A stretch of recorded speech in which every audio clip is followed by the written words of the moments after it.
Ow! Ow! Bob Saget! Yeah, how you doing over there, buddy? These stupid E-match wires keep stabbing me under my daggone fingernails. You know, I really do feel for you. Medusa duty does suck. Shut up. Why is it I get stuck fiddling with bare wires and standard E-match on every site, while you have the ease, modern conveniences, and efficiencies that come with Muxboard slats and quick plugs? Don't forget how nice they are to look at. Yeah, I mean, they've got custom logo work and PCB color of your choice. You know what you need to do? What? You go tell your favorite Pyro Prince Caesar that if he cares about the delicate digits of his favorite shell position setup lackeys, that he should head over to muxboard.com and invest in custom slats and firing system accessories that will no doubt speed up his crew's workflow and ultimately keep his friends friendly. Crap! What? I just broke another freaking speaker terminal. You don't have to worry about that with quick plugs and Muxboard slats. I know! That's it. What are you doing? Texting AJ.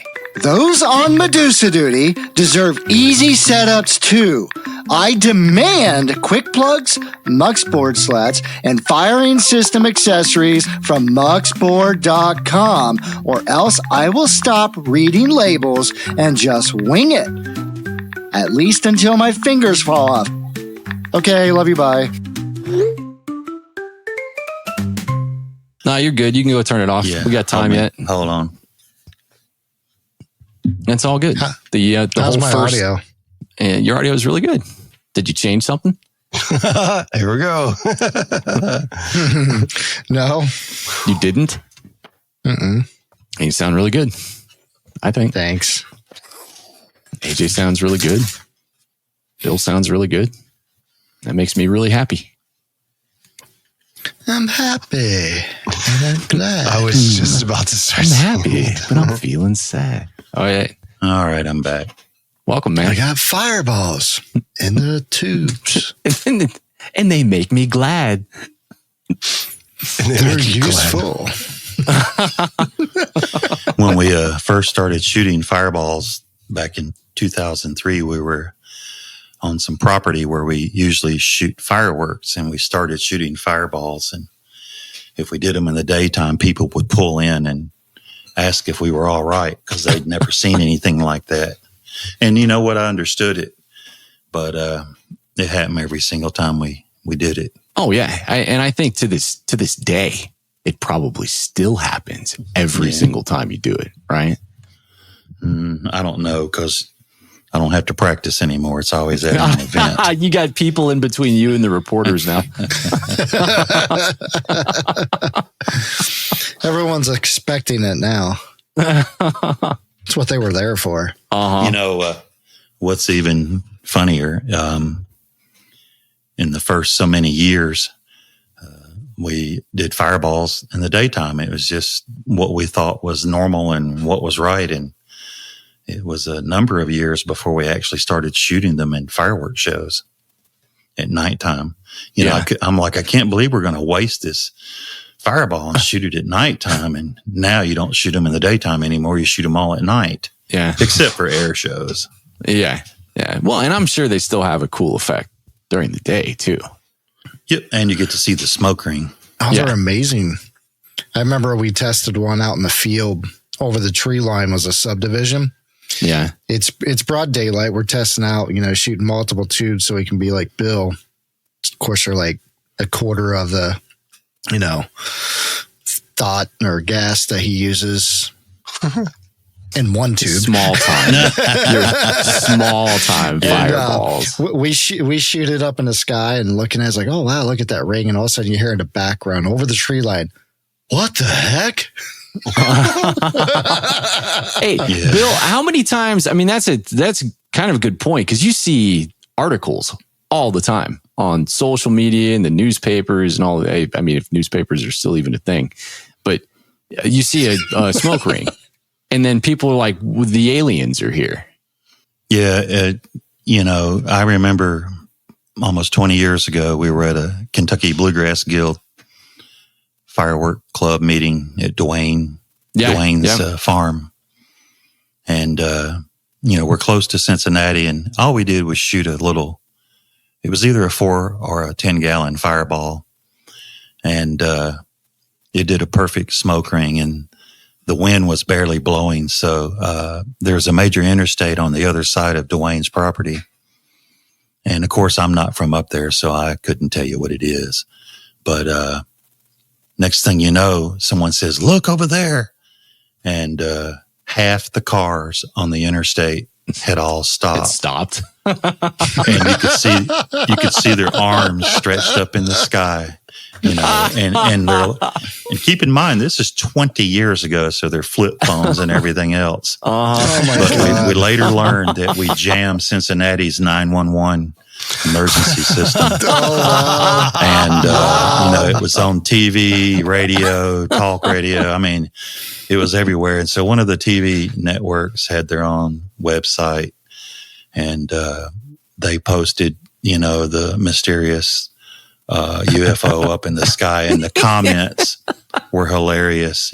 People were like, "Oh, it's aliens. Oh, it's the government. They're spying on us." It was everything you could think of was UFO. Put in these comments. And then people started fighting with each other's comments, saying, "Oh no, it's not aliens. It's the government." And it took about 2 days, but finally some of the local people that were in the firework club made a comment to some other comments. They're like, "No, this is a simple smoke ring. I was there when we shot it. It was just some gasoline that blew up out of a pipe, made a smoke ring, and it blew over there." And then those same people were like, "No, you're lying." And I know for a fact, the government. Yeah, I know for a fact. That it's sounds the like government. something a government official would say. And for months, I would go read those comments. It was just hilarious. But it's always a really fun thing when you are the one that shot the fireball, that created the smoke ring, that created the internet and TV sensation. So, Bill, how long have you been doing fireballs? I've been doing fireballs since 2003. 2003. That was the year I graduated high school, boys. Yeah, and if I'm wrong, it's 2002. I'm getting old. When he was talking there for a minute, it was funny for him to say, a little small one, like 5 or 10 gallon. Like to us, 5 or 10 small is gallon. like 1 or 2 gallons. Yeah. I have a handful of 1 gallon mortars. We use them when we blow up cars and stuff like that. But my smallest mortars are 3 gallons. 3 gallon. Yeah. And your biggest? 33 gallons. Oh, there you go, Jamie. You're rolling with the big boy. How many of those you got? I have 16 of the 33 gallon ones. 16 of those. Jamie, how many you got? I have 1, but guess how many trailer tires I replaced? Welcome to the Rhythm Pyro Podcast, where Posey, AJ, and Jamie ignite your passion for pyro musical show design while testing the very limits of your capacity for stupid.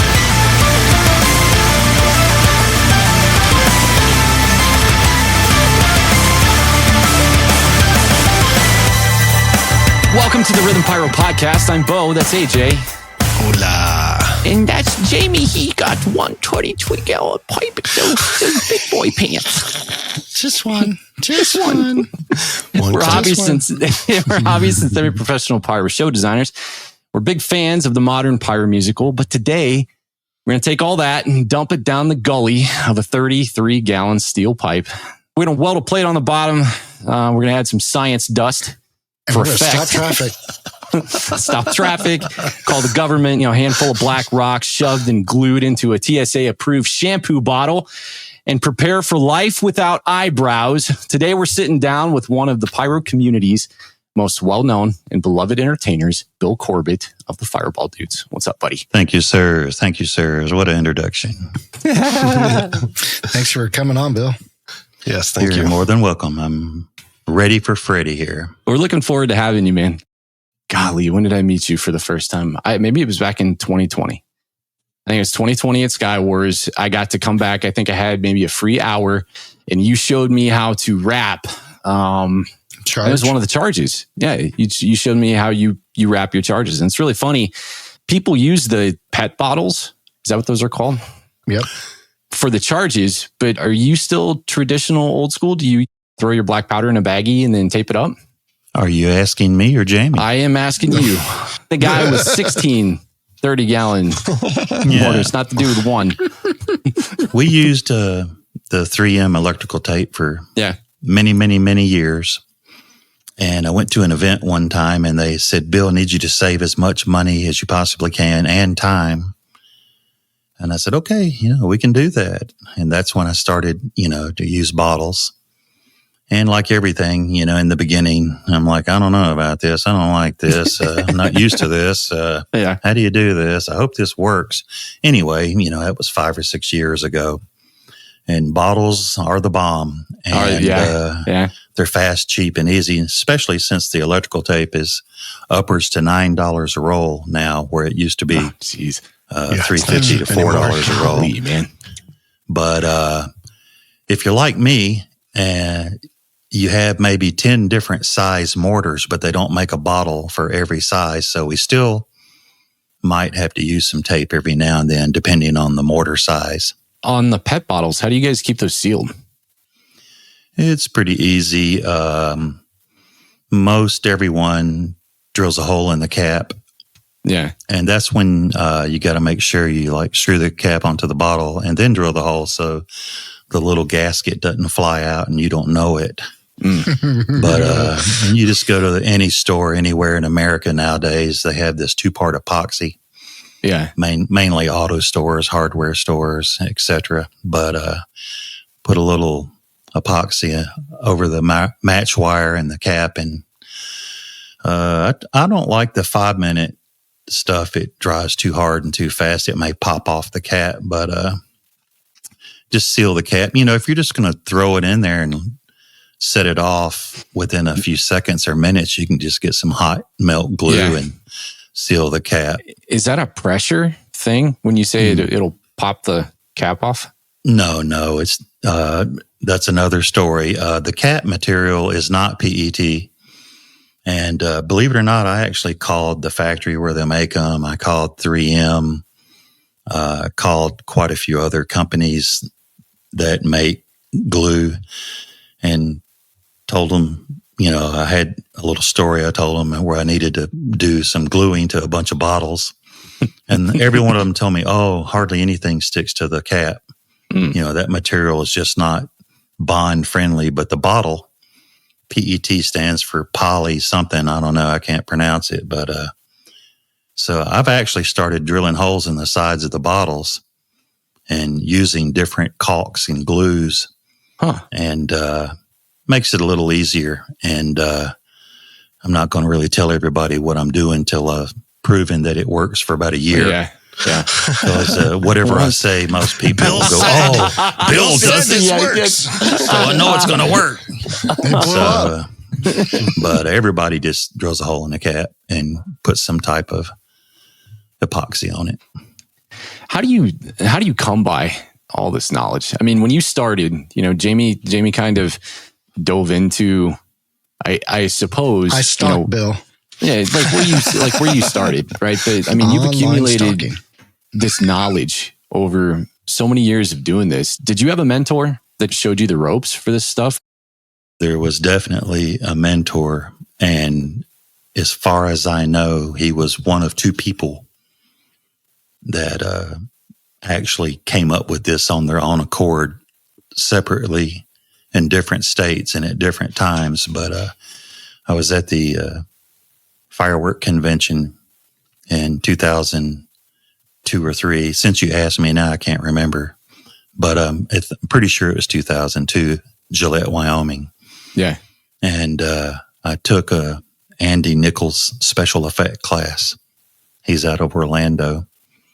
And he taught us how to blow up cars and blow up gas. He used trapezoid pans. And it was a several day long class, all kinds of really cool stuff.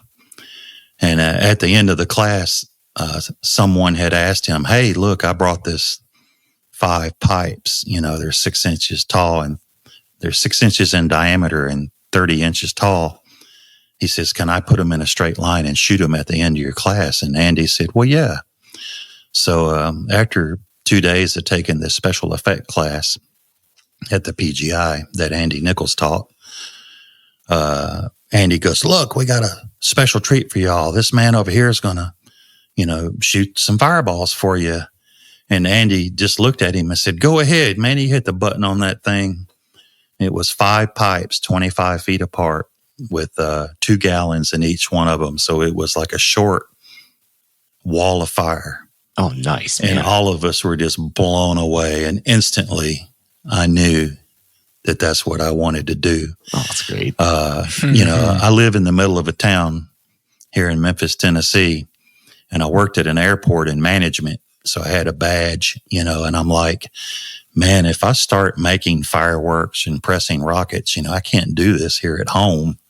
It's very dangerous, illegal. And if I ever get caught, it's a felony. I'd lose my job at the airport, So I'm like, I can't do any of that because I was just getting into fireworks. But I said, I sure can weld some pipes up because I had a welding shop already. And Bill Zuber was his name. And he used to show up to Western Winter Blast many years ago all the time and shoot fireballs and ghost mines. And so he was my mentor. And he taught me how to do it. And I just haven't heard much from Bill in the last 15 years or so. So is he still active at all? I know he's still alive and kicking, and he's, way up there in Oregon somewhere. Yeah. And pretty much I just haven't talked to him in about 15 years, but he was the guy that showed me what's going on. I met him again at the convention in Gillette the next time it was up there, and we just hit it off as good friends. And I told myself instantly, I said, well, I'm not going to make any little dinky mortars like this. I said, I want big fireballs. And I actually worked at a big international airport in Memphis. And the airport was like 40 years old, and I worked in the maintenance department. So pretty much everything was getting replaced. And I asked my boss, because I was the maintenance supervisor, I said, hey, boss, all these little short pieces of pipe, these contractors are leaving everywhere. Can I have some of them? He goes, oh, yeah, sure. And that's how I acquired. Throw them away anyway. Go ahead and take them. That's how I acquired so many mortars. Just working at a very old airport, they kept replacing chillers and boilers and cooling towers. And boy, you can believe I was monitoring every bit of that. And I'd even ask the contractors, hey, that 5 foot long piece of pipe over there, if in the end, when the job's over, if you're not going to use it, can I have that? And they're like, oh, heck yeah. So that's how I don't want to lift it. Yeah. That's how Bill Corbett became the fireball dude, is I just got all this pipe for free. So you were saying the guy that was your mentor, the guy you were just talking about, when you watched him shoot the first fireballs, or the ones that you had seen, what was it about that moment that you're like, you know what, I want to do this and I want to do it bigger? All I knew is I was just getting into professional fireworks, and I was literally a greenhorn beginner, and I knew that I really didn't want to make fireworks. I wanted to shoot them, let me light the fuse. I'm assuming it was PGI, was the convention that you were talking about in 2003. Yes. Did you know going in, one, was that your first year going? And two, did you know that I'm going to a builder's event? I don't know if I'm going to be into it or not, but we'll see. Or did, like you said before, the legalities of it in your particular region kind of put you off? No, what happened was, I'm embarrassed to even tell you, but we all got stories like that, buddy. Yeah, I didn't have a computer. I simply didn't have a computer. Here I am. I don't even know how old I was, but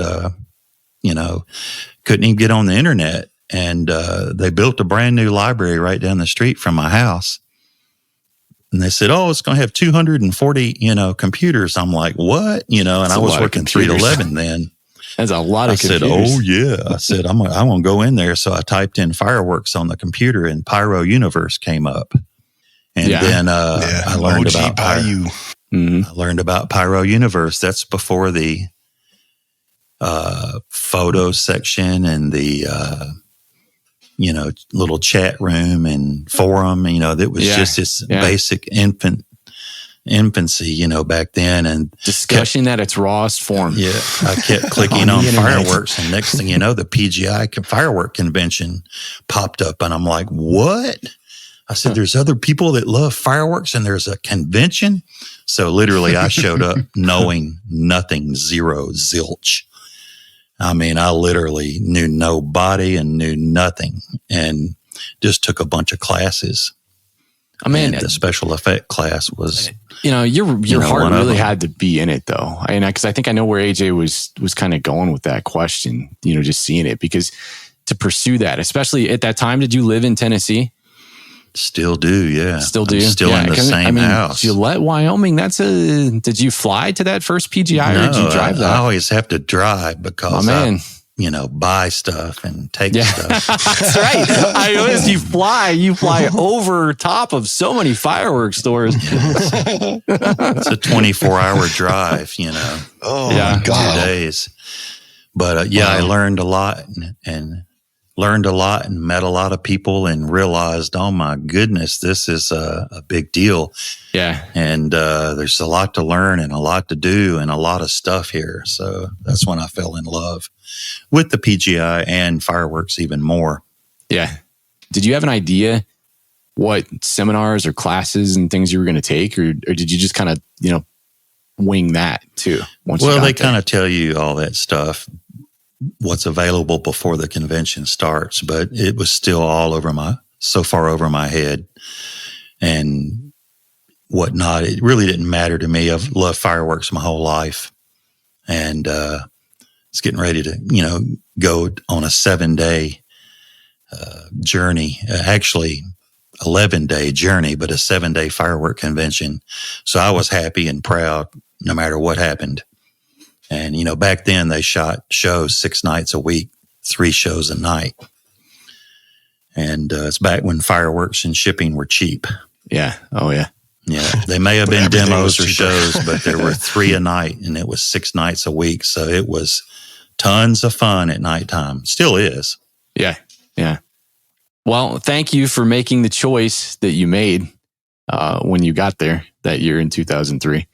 Because I can't imagine what things would have been like if you didn't take the special effects class and weren't hooked into this. Yeah, I realized when Bill Zuber shot that wall of fire and he had all those pipes out there, I said, oh, this is something I can do, and it's easy, cheap, fast. And, you can't shoot those in your front or backyard. So, I'm legal and legit. That was when gas was less than $1 though, right? It was, it went skyrocketing soon after I made my first mortars. But my very first gig was a plane crash. We had a 3-year triannual mass casualty drill at the airport. It was coming up and everybody hated it because it was the same thing every year there afterwards. I mean, every 3 years it was the same drill. And since I was in management, I raised my hand up and I said, hey, I can make this exciting. And they're like, spice this thing up a little bit, man. They're like, what do you mean? I got this. They're like, what do you mean? I'm like, I said, we can get a bunch of smoke bombs and we can shoot big fireworks shells, like 10-inch fireworks shells up in the air and simulate a crash. And I said, then I can blow up gasoline, down on the ground out of these pipes. I said, it's real safe and easy. And they're like, oh, really? And they're like, give us a quote. So I told my boss about it. He gave him a quote. And they chose a field that was about 2 miles south of the airport, but you could actually walk up to the mezzanine level of the ticket lobby and look out all these big plate glass windows. And when we shot the fireballs, the president of the airport and all of his executive assistants could see the fireballs from 2 miles away. They were 10-gallon ones, but they have been calling us every 3 years ever since. Oh, that's cool, man. Yep. So we're still doing special effects for them every 3 years. But that was my first gig as a fake airplane crash. That's interesting that they bake that into an actual drill. Yeah. Training exercises. Have you done any like movie sets of any kind?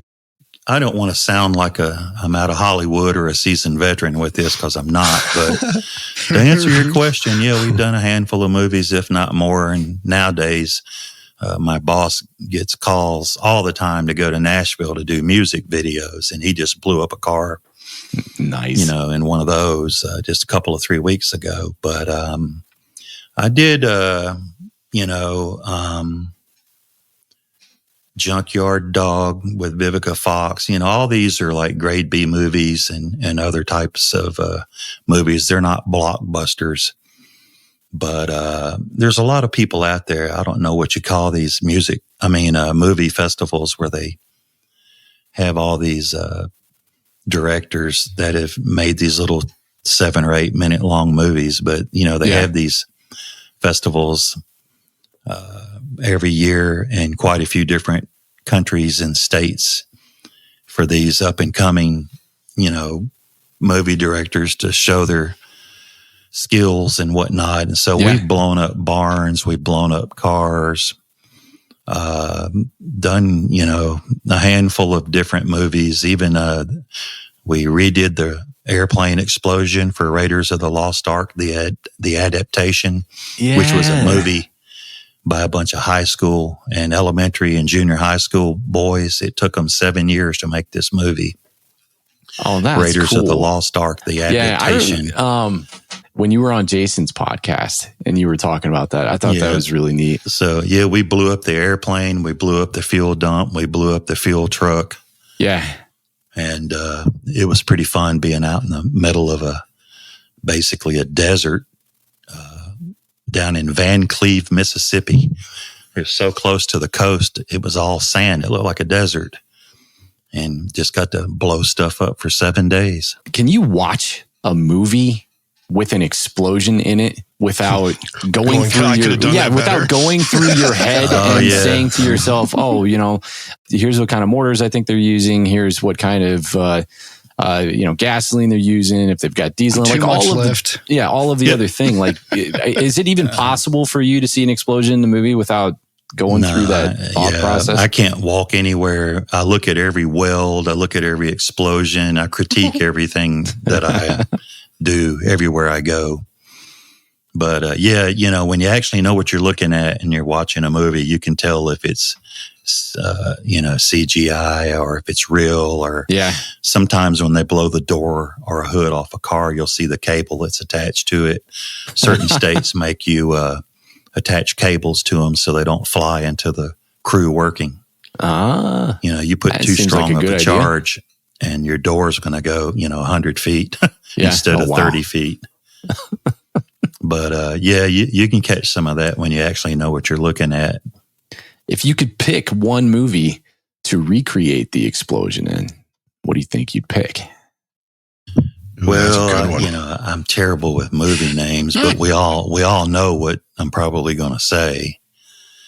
And that's when they accidentally set the wall of fire off in that Vietnam movie, when he's jumping up and down. Oh, Tropic Thunder? Tropic Thunder. Oh, yeah, buddy. The napalm yeah, run. buddy. That's a good one. All of the movie quotes are going through my head and I can't say them. This one's pretty popular, everybody.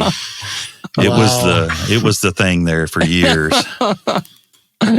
Nip and Tuck got the I'm gonna let them before we go. I would have liked to see you and your whole crew watching that movie in the movie theaters when that happened. Nobody would have heard anything for the next 10 minutes for the rest of the movie. That's awesome that you picked that movie. Yep. That's it. All right, what would you do, Jamie? What would I do? Yeah, what movie would you do? My 133 gallon. my one. I'm not really sure. I'm pretty limited. You could do a better version of Jim Carrey's dream scene from Dumb and Dumber where he lit his fart on fire. Just bury the mortar in the ground right behind him. Right. the special effects side of this thing, it's really interesting. Do they continue to have classes like that at PGI? Well, the classes have changed. I don't think they teach you how to blow up cars anymore and stuff like that. And now I don't attend every year, but I will be there next year. But everything in life, things change. Yeah. Pretty much. I think I'm the only one still out there traveling the country teaching fireball seminars. Mm-hmm. I know when I go to the convention, I teach one, and when I go to other events, they all ask me to teach seminars, so I do. And I don't think any have been taught at the PGI convention lately, and if they have been, it was me teaching them. Yeah, I know you were a big hit at CobraCon. Actually, I didn't go. I didn't go last year, but I went the year before, and I believe I was in a different class, but I remember walking by, and it was like it felt like standing room only. Yeah, there was like 140 people people in the class this year. That's awesome. That's so cool. From an educational standpoint, Jamie, help me out here, please. I'm not super well versed on fireballs, but Bill, if there was like a top 3 questions that you got when it came to the execution of fireballs, what do you think those questions would be? Well, I am contacted almost daily by people here in America and other foreign countries. Sometimes, just once a day, sometimes 5 or 6 or 7 times a day. Sometimes I'm talking to thank God you're retired. 2 to 4 people at the same time, texting and Facebook messaging and even talking on the phone. So I do have the same questions asked quite often, but they're very low-tech questions. Most of them are how much black powder per gallon of gas. Yeah. And the simple stuff. No one really asked me, how many second delay, before you shoot the cake or the fireball? Those are the questions I want to know. Yeah. See, those questions rarely get asked. But everybody's wanting to know how to make it the mortar, the right way. Yeah. Well, and we can cover that. We've always been a designers podcast. We're all pyromusical designers here, and I think fireballs really do have a place. They can create the most impactful scene in context with the show that you're shooting. So, kind of like what you said before, you and I were chatting yesterday and you were talking about your fireball back in 2020. And then you sent me the picture that the gal took and had framed, and it looks amazing. And I think you obviously did the fireball, and then you worked with Trapp, right? Tim Trappigan on the pyro. What pyro, Tim, do you think would look great with this? The overall scene and the shape of the fireball, I mean, it just looks so epically scary in every way, shape, and form. And I think that's kind of the point. That's the point. That's the impact. And I guess that's maybe what you were getting at before with when do you shoot the cakes for maximum effect? Well, there's a big difference when someone's shooting a 5-gallon or 10-gallon or, whatever fireball compared to 500 gallons. So, a 5-gallon fireball may last, 3 seconds or whatever. But a 500-gallon fireball is going to last almost 15 seconds. Mm-hmm. And so there is some timing issues, but most people aren't shooting 500-gallon fireballs. Most people are shooting 5-gallon and smaller and a little larger. So, how long does a 33-gallon last? Asking for a friend. Probably, 6 seconds or so.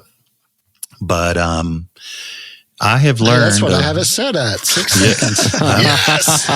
I've learned over the years that, when you're shooting a 5, 10, even 20-gallon fireball, you just shoot your slice or your cake at the same time.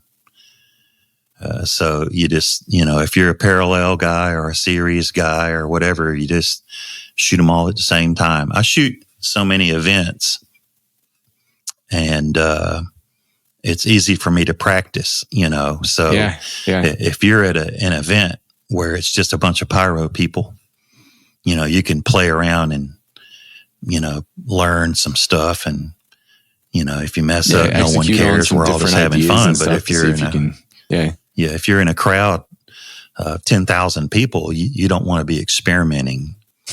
So, when I go to various companies' demos or, whatnot, I'll do some stuff I haven't done before and try some things, play around and experiment. But, at Sky Wars or the PGI or anywhere big, you don't experiment. You just knock it out. Well, so now here we got $1 million question. Now that I know that you don't experiment at the really big places, the world record attempt, when you went after the world record, had you shot that before that night? I don't fully understand your question. Have I shot a world record event before? You shot a wall with a big fireball. Yeah, when you went the year that you went for, there was a world record or a Guinness Book of World Record attempt, right? 1 year, not a Guinness book. Is there a Guinness book? Actually, I could have sworn they said you were chasing a world record or something that night. I think it cost about $10,000 to get the person out from Guinness to authenticate. Oh God! What they charge you for that? Wow! Yeah. I know what I want to do for a living. No kidding. Walk around with a stopwatch. It looks good. Believe me, $10,000, please. Yeah. Believe me, I get 3 or 4 calls a year about a world record.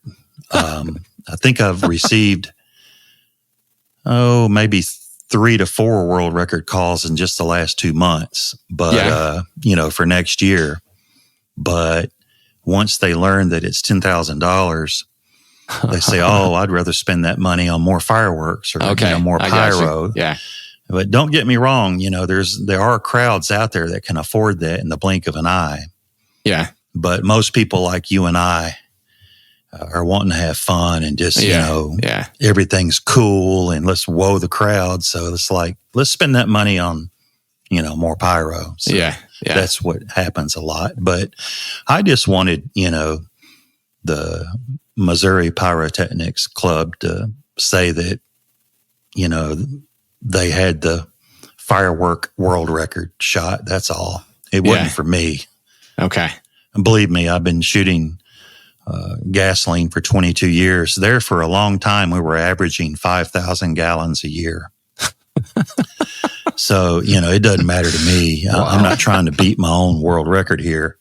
Just trying to have fun. And I just wanted That's Missouri. Like a naval patrol boat, I think. Yeah, I don't know, but it's a lot of work.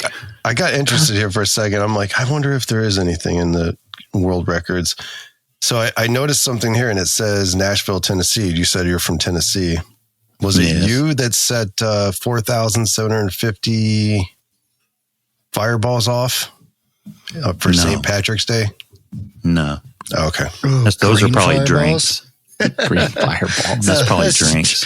It probably is. Shots. I think the 007 shot, 8 or 9 years ago, is the world record. You can look that up. It's easily found. Huh. But that was on TV a couple of nights a row in the news, etc., where they did a world record. Guinness Book was there blowing up some stuff for 007 movie or something. But, okay. You're on to something there, because I don't know that even these big events where somebody like Pyro and all of the nonprofit organizations that they're bringing in money for a good cause. You're right. I think they'd probably rather use some of that dough for experience rather than spend $10,000 on somebody to come out with a monocle. Believe me, there are people out there that will spend the money on that without, a blink of an eye. Well, how many people are at Skywars? There's usually 10,000 people there. Yeah, it's 10,000. You just need to get everybody to donate $1 to get the guy here. I'll put 5 in, okay? What the heck? Next year, they may have more people. Mm-hmm. There you go, Rob. There you go. Take $1 of everybody's money. Let's get this guy out here. We want to hold the record. Official record. So, Bill, to make those big fireballs, obviously you don't have one 500 gallon or one 5,000 gallon mortar. You're using multiple 30 plus gallon tubes, right? Yes. I have roughly, 500 gallons of gas, that I can put in 12-inch mortars that are 6 feet tall. And then I have a handful of 10-inch mortars that are 5 feet tall, and about 20 or 30 8-inch mortars, which are 4 feet tall, and 30 or 40 6-inch mortars. So, when you cluster them all together, it adds up quick. Right. Is there like a certain amount of spacing that you usually need to set those apart from each other? No. So they all burn together or don't knock each other over? Or No, they don't knock each other over. I shoot them differently every time to learn something. This is very complicated if you're not into pyro. But, I've put like 40 pipes in a straight line, 100 foot long, and shot them. I put 40 pipes in 2 straight lines, put them in circles. They even made a smiley face, with the pipes one year. Of course, it doesn't change or alter the fireball, but if you had a drone and took a picture of her setup, you could see it. But I shoot all of them at once every now and then. Sometimes I shoot them a tenth of a second apart. Sometimes I shoot 10 mortars, and a third of a second later, I shoot 10 more, and a third of a second later, I shoot 10 more. You see where I'm going with this. I experiment. Yeah. And are you keeping mental notes? Do you have like a Bill Corbett Bible that you kind of write all that stuff down in? I do have a Bill Corbett Bible. I was going to actually, years ago, you would say publish it. Oh, Bill, you should. But I was going to actually People have will that pay. Retirement right here, right? Can you imagine? People will pay, buddy. I was going to have all that together, but I got lazy and everything and just didn't get it together. But I actually have someone who is going to help me put that together digitally, on the interweb where it can be copied and pasted everywhere. But we're actually, going to compile all of my notes and a bunch of cool pictures. That's great, man. A bunch of cool stories, and throw it all together and have the Fireball cookbook or the Fireball Dude's memoirs or whatever. It's actually, almost all together. It's just got to be formatted correctly. Your wealth of knowledge, man, and somebody who's done so many practical applications as you and the dudes have done over the years, especially writing all this stuff down, like all of those different configurations that you've done. What would you say is the most effective for, I guess, I don't know if there is such a thing as a traditional super nuke, but what have you found? Yeah. Well, let me say this, you can have a 500 gallon fireball and you can put, 30 or 40 mortars just in a little round or square area, that's 20 foot in diameter or 30 foot, whatever. And what'll happen, since they're all close together, is the fireball will go up in the air. And of course, it can't burn all at once. So it rolls and boils to find oxygen. So it goes higher up in the sky and burns, a little longer. If you got those same exact mortars and instead of setting them up in a 20 or 30 foot area, you set them up in like a 100 foot big circle or square. Mm-hmm. You would get a larger diameter fireball for sure for the same amount of gas, but it's going to burn out half as fast. Does that make sense? Yeah. You're right. It's not going to go up instantly. Yeah, it's not going to go. It's not going to near roll as high in the sky and last near as long. So, is that because the fireball? It can get more oxygen, having to so go it through burns itself. out. Yeah, right. It gets the oxygen quicker, so it burns out quicker. I have people contact me and say, "Oh, Bill, I've seen your 500 gallon super nukes, and we shoot 150 and do the same thing." I'm like, Yeah, that's good, and I'm sure, but how long does your fireball burn, and how high does it go in the sky? And, mine, I hate to say it, but mine's twice as big as yours. So, and it's twice as long. Bill, say that's So, what she said. what can I say? But, you have twice different. as long. And twice as big. Anyway. Sorry. So, it happens on this podcast. Sorry. You can shoot 150 gallons of gasoline and it looked like a 500-gallon Super Nuke, but it burns out really fast. And it doesn't go near as high. So you can play with your footprint or your setup and create different effects by the way you set it up and by the way you shoot it. But keep in mind, I'm not sure of anyone else out there shooting Super Nukes. They're getting close. So many people are making and buying these 12-inch mortars now. Yeah. I'll never make another one. They're too big, they're too heavy, and I'm too old. But, more to go. That's what the rest of the dudes are for, right? So question for you on the tube sizing. Is there, so for a 33 gallon is obviously, what is it, 6 foot or 5 foot tall? It's 6 foot. So it's 6 foot.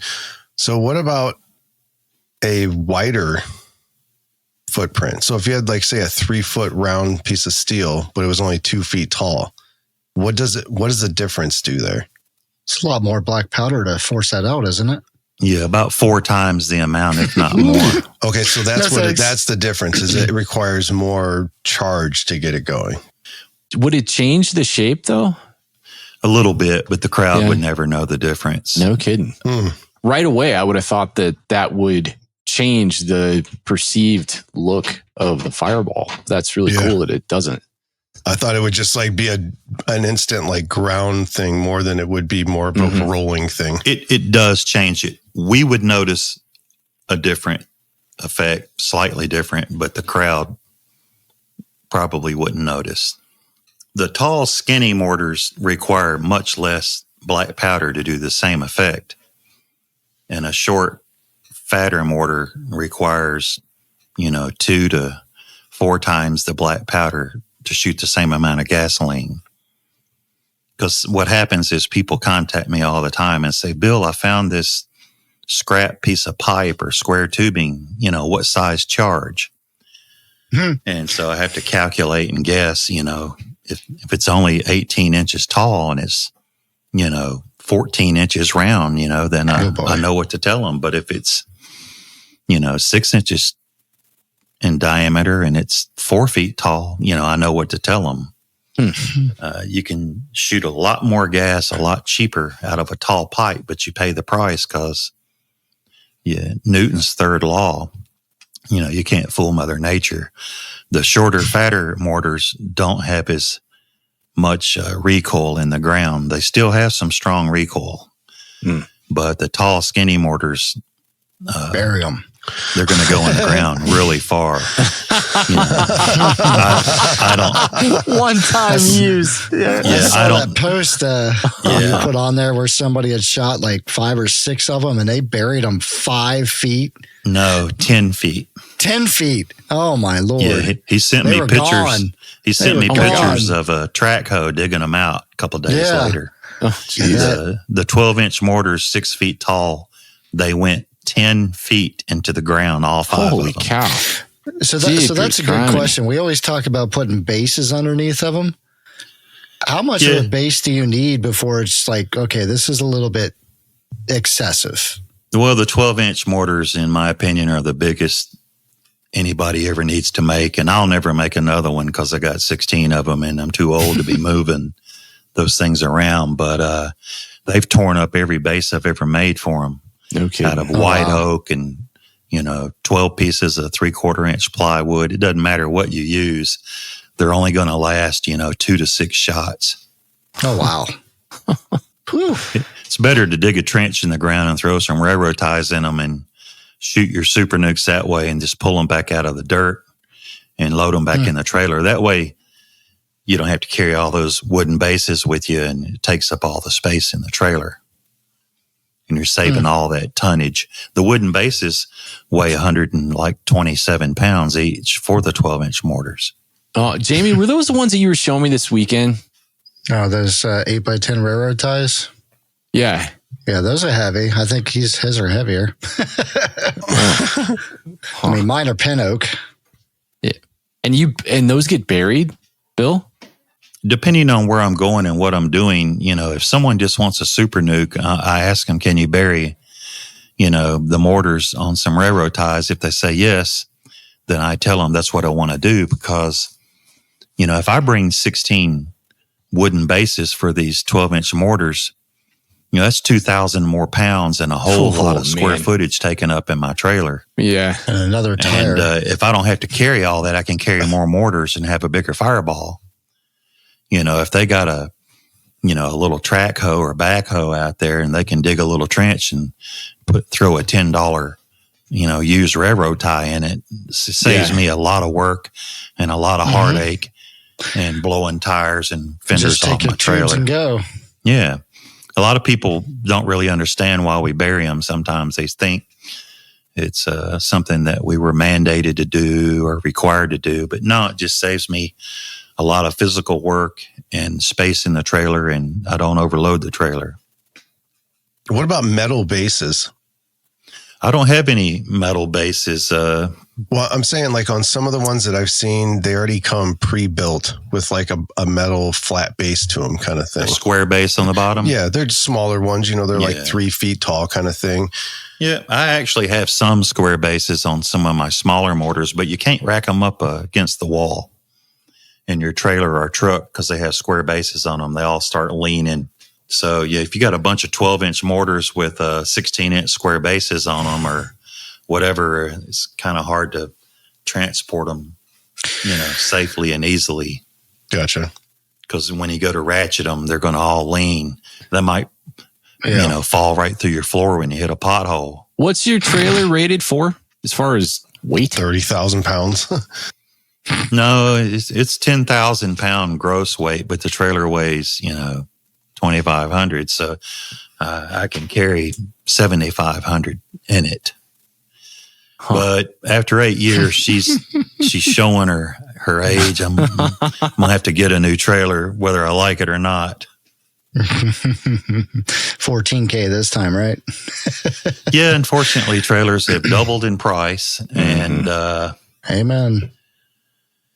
Being retired and everything.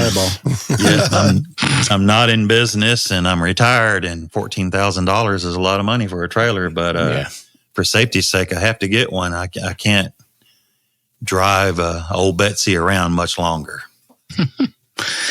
Talking about safety, you said you obviously burying it's easy if they've done it for you, but what about the railroad ties just above the ground? What's the benefit of being buried versus just on the ground secured to a T-post or something like that? Sometimes you're on a property that they won't let you dig holes. They may not have a track hoe or a backhoe to trench. So, plus they may not have the time or the manpower, or it may cost them hundreds or $1,000 or so to rent all this stuff and get it there. Do you want to dig it out before the show or after the show? Well, they usually leave the railroad ties in the ground. So we only trench when they already have the equipment on site and operators are there. And it's really, no brainer. Yeah. The wooden bases, we use at other locations when you're just shooting one time, or they don't have the capabilities to dig, or you're not shooting something real big. Some events I go to, I shoot 3 nights in a row. Some events, 2 nights in a row. Some events, it's just 1 night. So don't really do too much trenching, but if you're wanting a big super nuke, and you're going to probably have to trench for me to be able to carry more mortars. Yeah. So is that what you did at Skywars? Because I'm trying to remember. I don't remember seeing any buried in the ground. We trenched last year. We trenched last year, and then the storm came through, so we never shot. Gotcha. Oh, that's right. That storm would have looked pretty awesome with that fireball. We were the next queue. If the storm would have waited 5 to 7 minutes. You should have just like tripped. You're right, you said that. Oops. One last little while the crowd was walking. Oops. What are they going to do? Make you put it back? Well, we have a Who pushed that button? we have a very good relationship with the fire inspector. Over the years, you develop relationships with AHJs. And smart. You develop relationships with the PGI and Skywars and other people. So Fireball dudes have a pretty good reputation for knowing what they're doing, safety, and so on and so forth. So people trust us. And that thought did cross my mind while I was running in the rain towards the truck a quarter mile away to push the button, but I never could do that. Did you end up shooting it? I don't remember. We shot it the next morning just to get rid of it. Okay. We just let random people shoot random fireballs for the fun of it. Did you have to send someone out to pull the charges? No, they're in PET bottles. We just let them stay overnight. And they're good? Every one of them shot the next morning. Wow. Yep. Every single one of them. Don't have to worry about it deteriorating like the tape.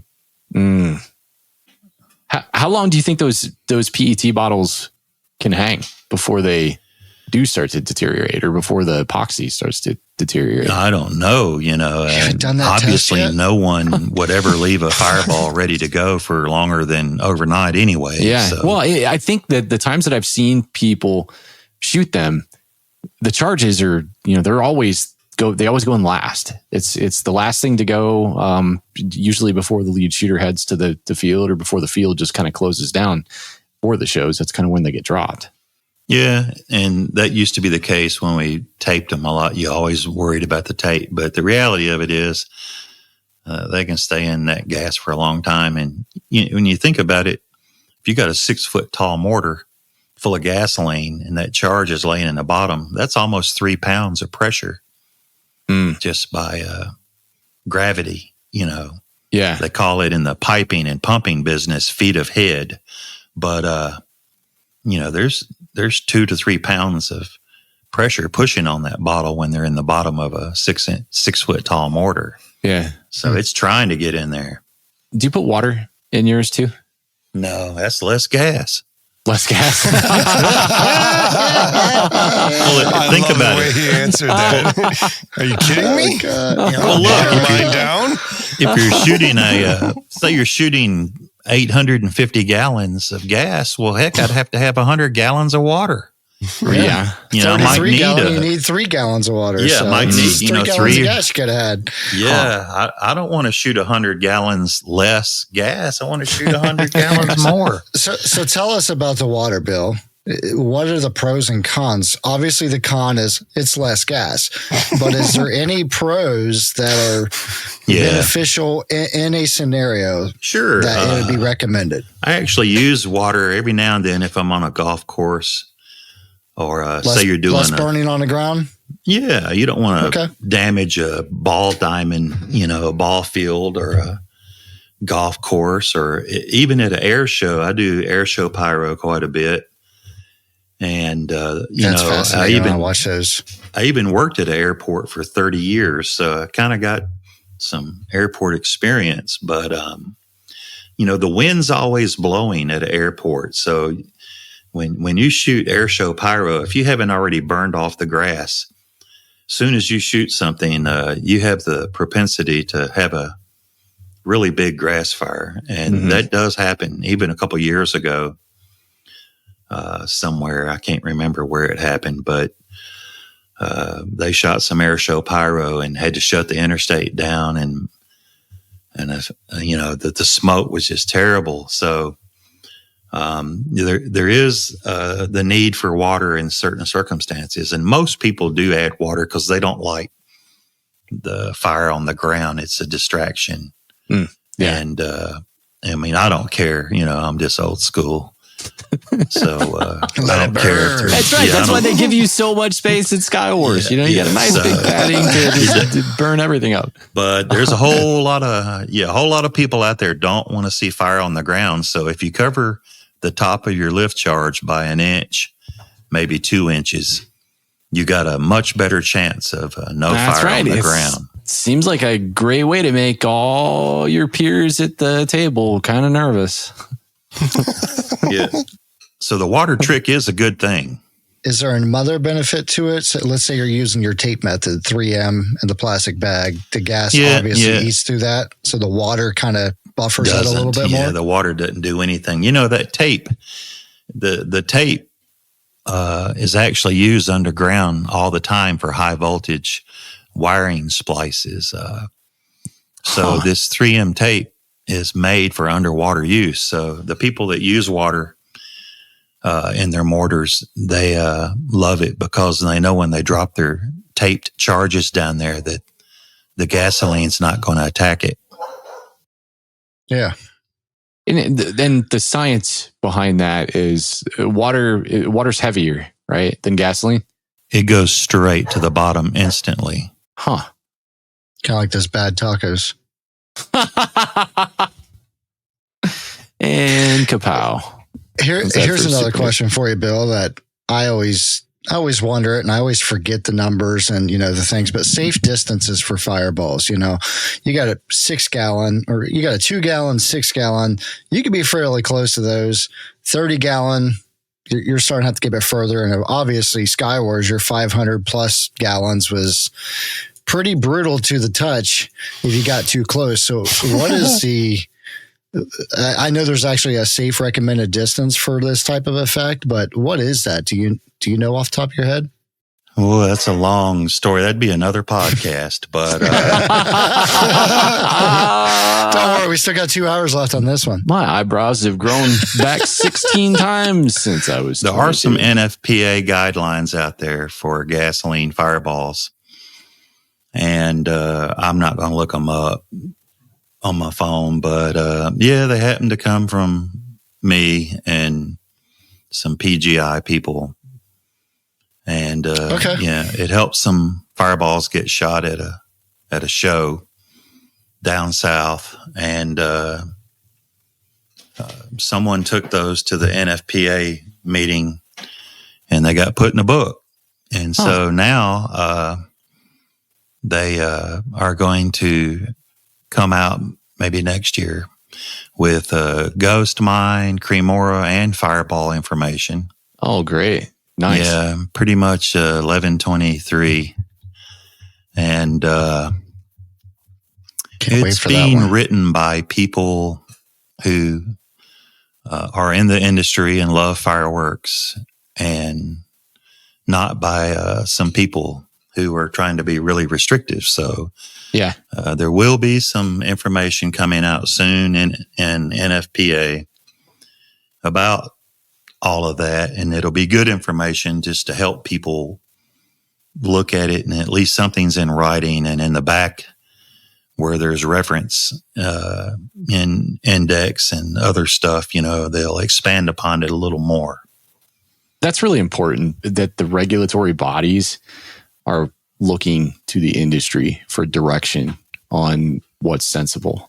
Yeah, because nothing is in writing anywhere about gasoline fireballs at all, or Cremoras or Ghost Mines. But soon to be. And it is it's the first draft, and it'll be out there, and I'm sure as the years go by, it'll be updated. Corbett's Law. We got Murphy's Law, now we got Corbett's Law. That'd be funny if that was in there under the index. Find it. The Book of Corbett, verse 1. I'm telling you, we got to make this book. This would be so perfect. What's one of your best memories shooting fireballs?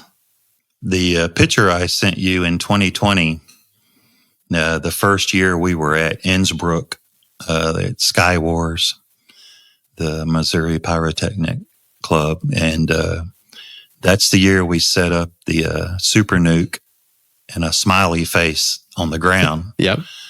And that's the year I decided to shoot a third of the mortars all at once, and a third of a second later shoot the other third, and a third of the second later shoot the other third of the mortars. And it wound up being one of the biggest fireballs that I ever noticed. And it actually blew towards the crowd. We actually stepped back at the firing table several feet, and we're all like, oh no. But it burned out. You step back. And I was 200 feet closer than you guys. And, in the field. You know, the fireworks, all the cakes that Tim told me about were just perfect. All the timing was perfect.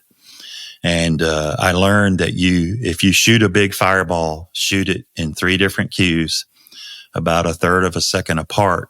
And what I believe is happening is the first fireball goes up in the air.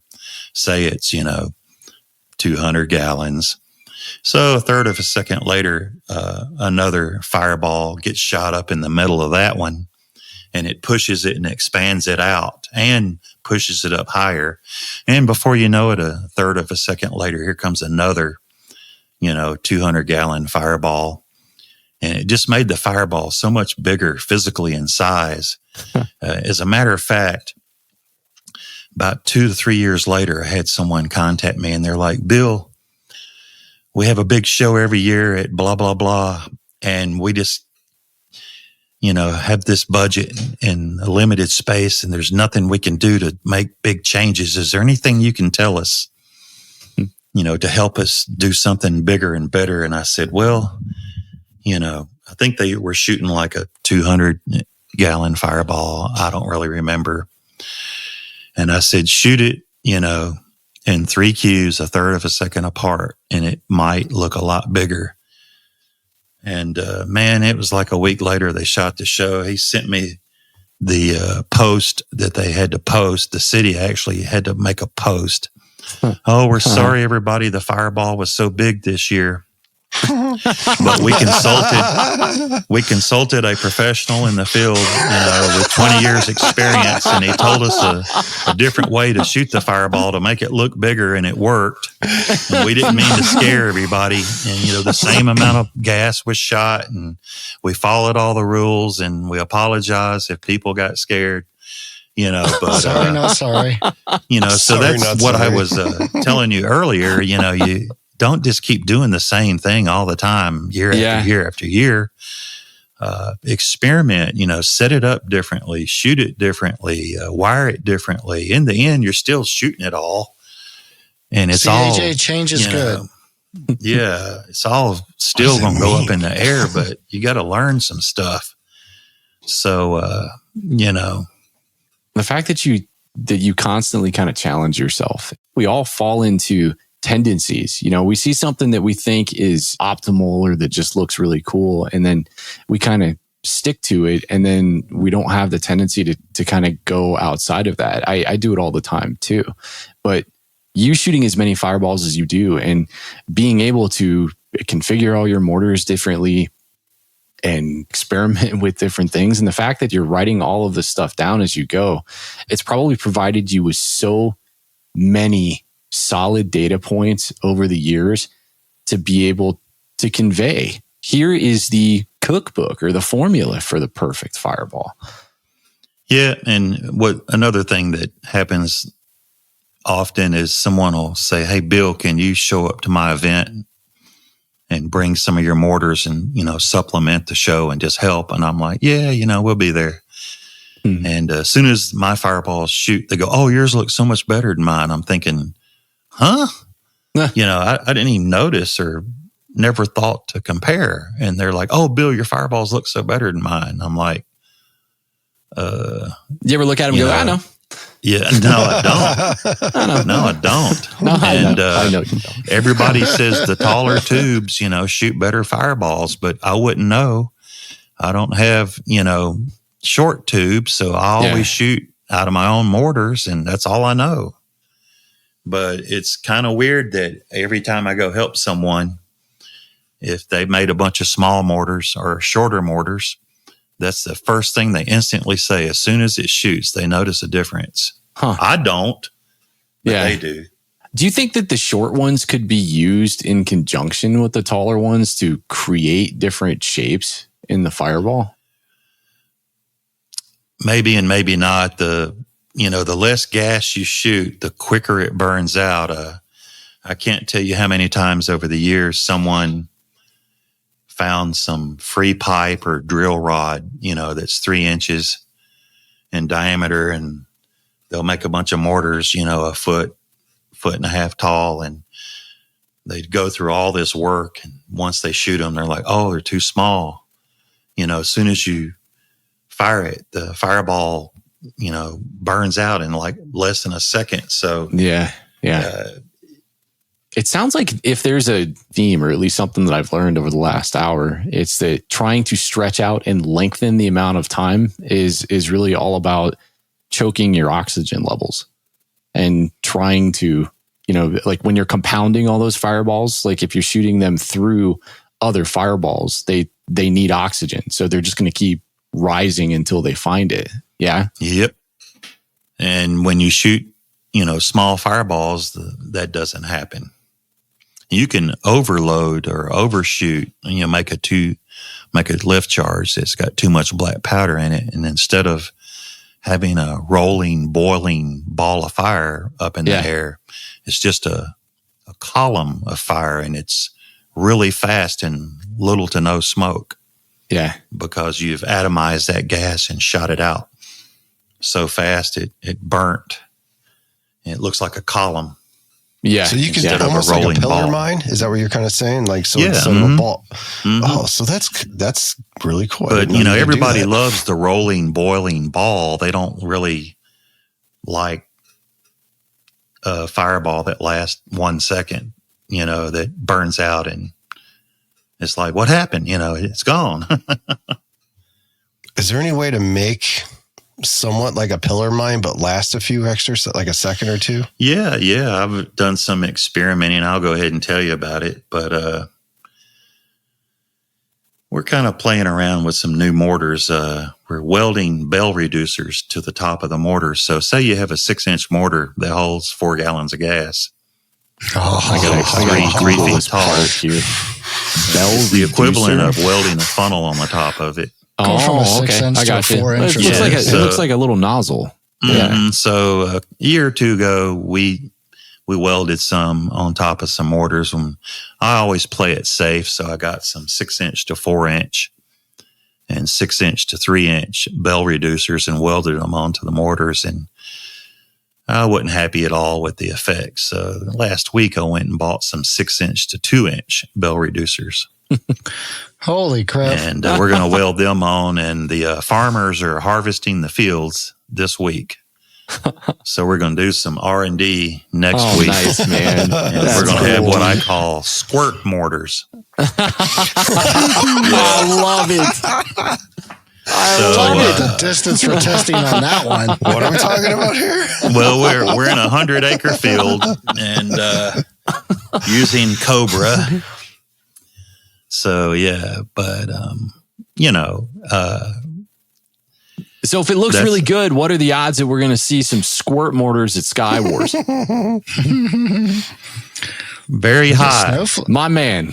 Yeah, very high. Squirts This and year's snowflakes. Sky Squirts Wars. and I don't know if you want to talk about it or not. I do. but, You know why? Because that's why I The Road called to you. Sky Wars. Yeah, right. Well, to talk yeah. about Sky Wars. Well- Well, and obviously fireballs and other stuff too. But here we are over an hour into it. Let's talk Yeah. about Sky Wars. what do you got planned, buddy?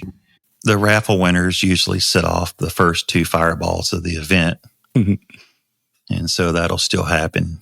But this year, Tim Curran, good friend of mine, Pyro, Mo Pyro Club member, he is totally in charge of the first fireball queue of the night, which is roughly, mid-show, if you will. Of course, he's working with us and we're working with him. And he's, going to have a half a dozen big mortars out there or so, and some cakes or, slices and other things. And Tim's going to be Q number one. So, How many gallons is he doing?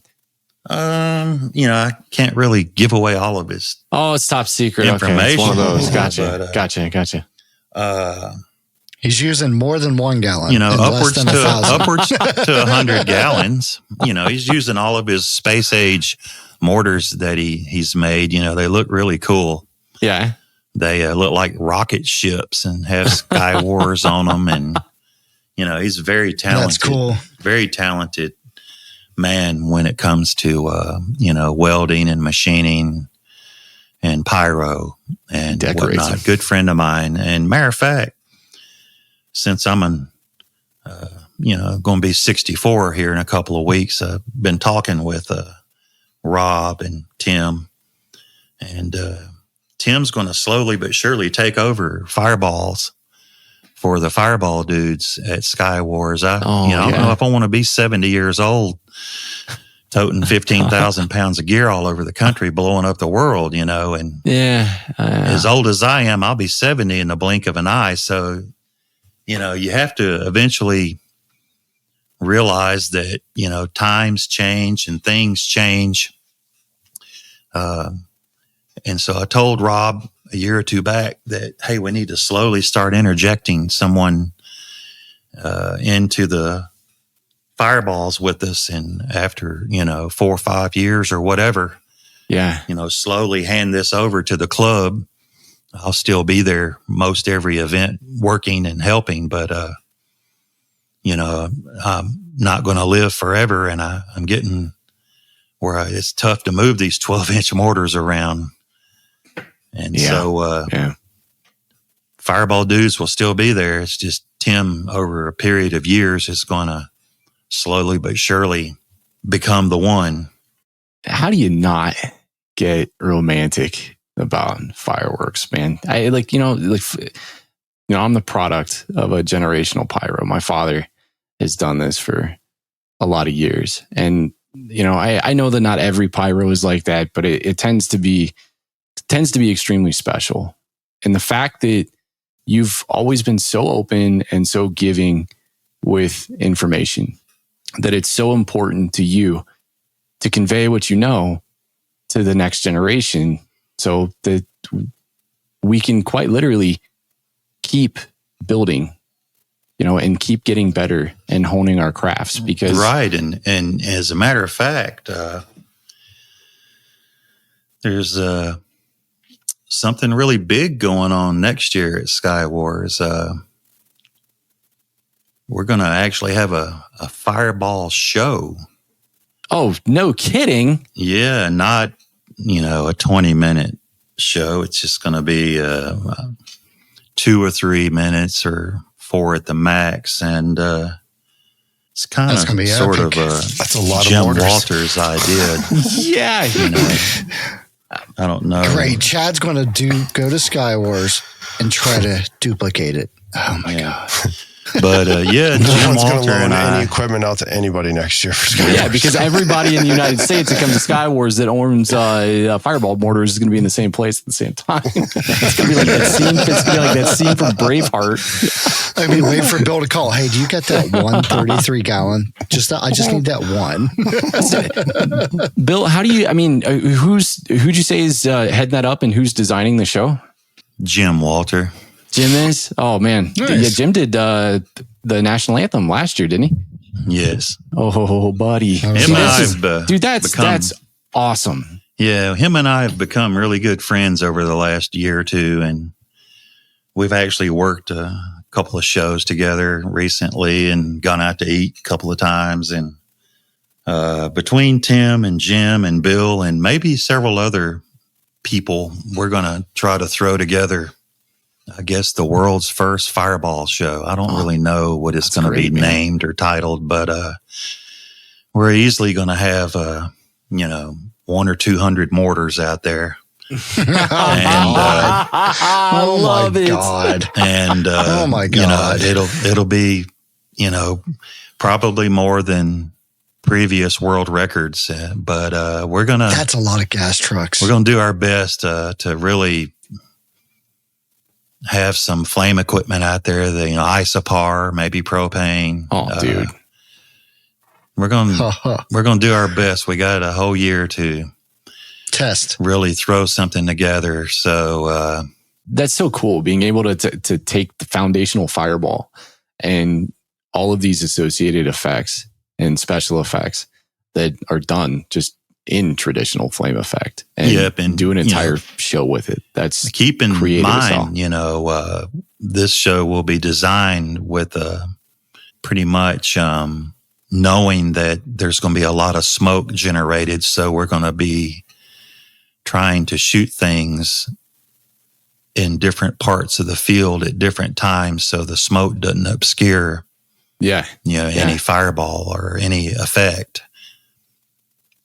So there's going to be a whole lot of thought and a whole lot of new stuff and equipment out there. It won't just be a bombing run or a napalm run. It'll actually be flame effects and fireballs and some fireworks, scripted for several minutes. I got a question talking about all those fireballs and fireworks. Is there ever a concern about the fireball and other people's fireworks proximity? For years and years, I used to tell everybody, you could have something, 5 foot away and you're safe. But now I tell them 10 foot, just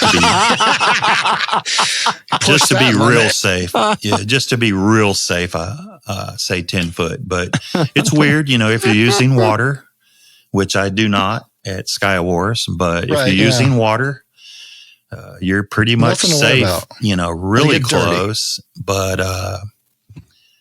other people's firing equipment, other people's fireworks, the radiant heat when you're shooting super nukes is, I've melted a handful of antennas on my modules. I left them uncovered on purpose and I saved them, but, that's something to hang on the wall. Wow. Yeah. Mm-hmm. But, we're not, worried about radiant heat too bad, because the fireball show next year will have a whole bunch of different things all at different times in different places. And maybe, there may be a super nuke at the end or beginning or in the middle, but or both. We're not trying to create a world record or anything. We're just trying to do something really cool, or we should say really hot, but anyway.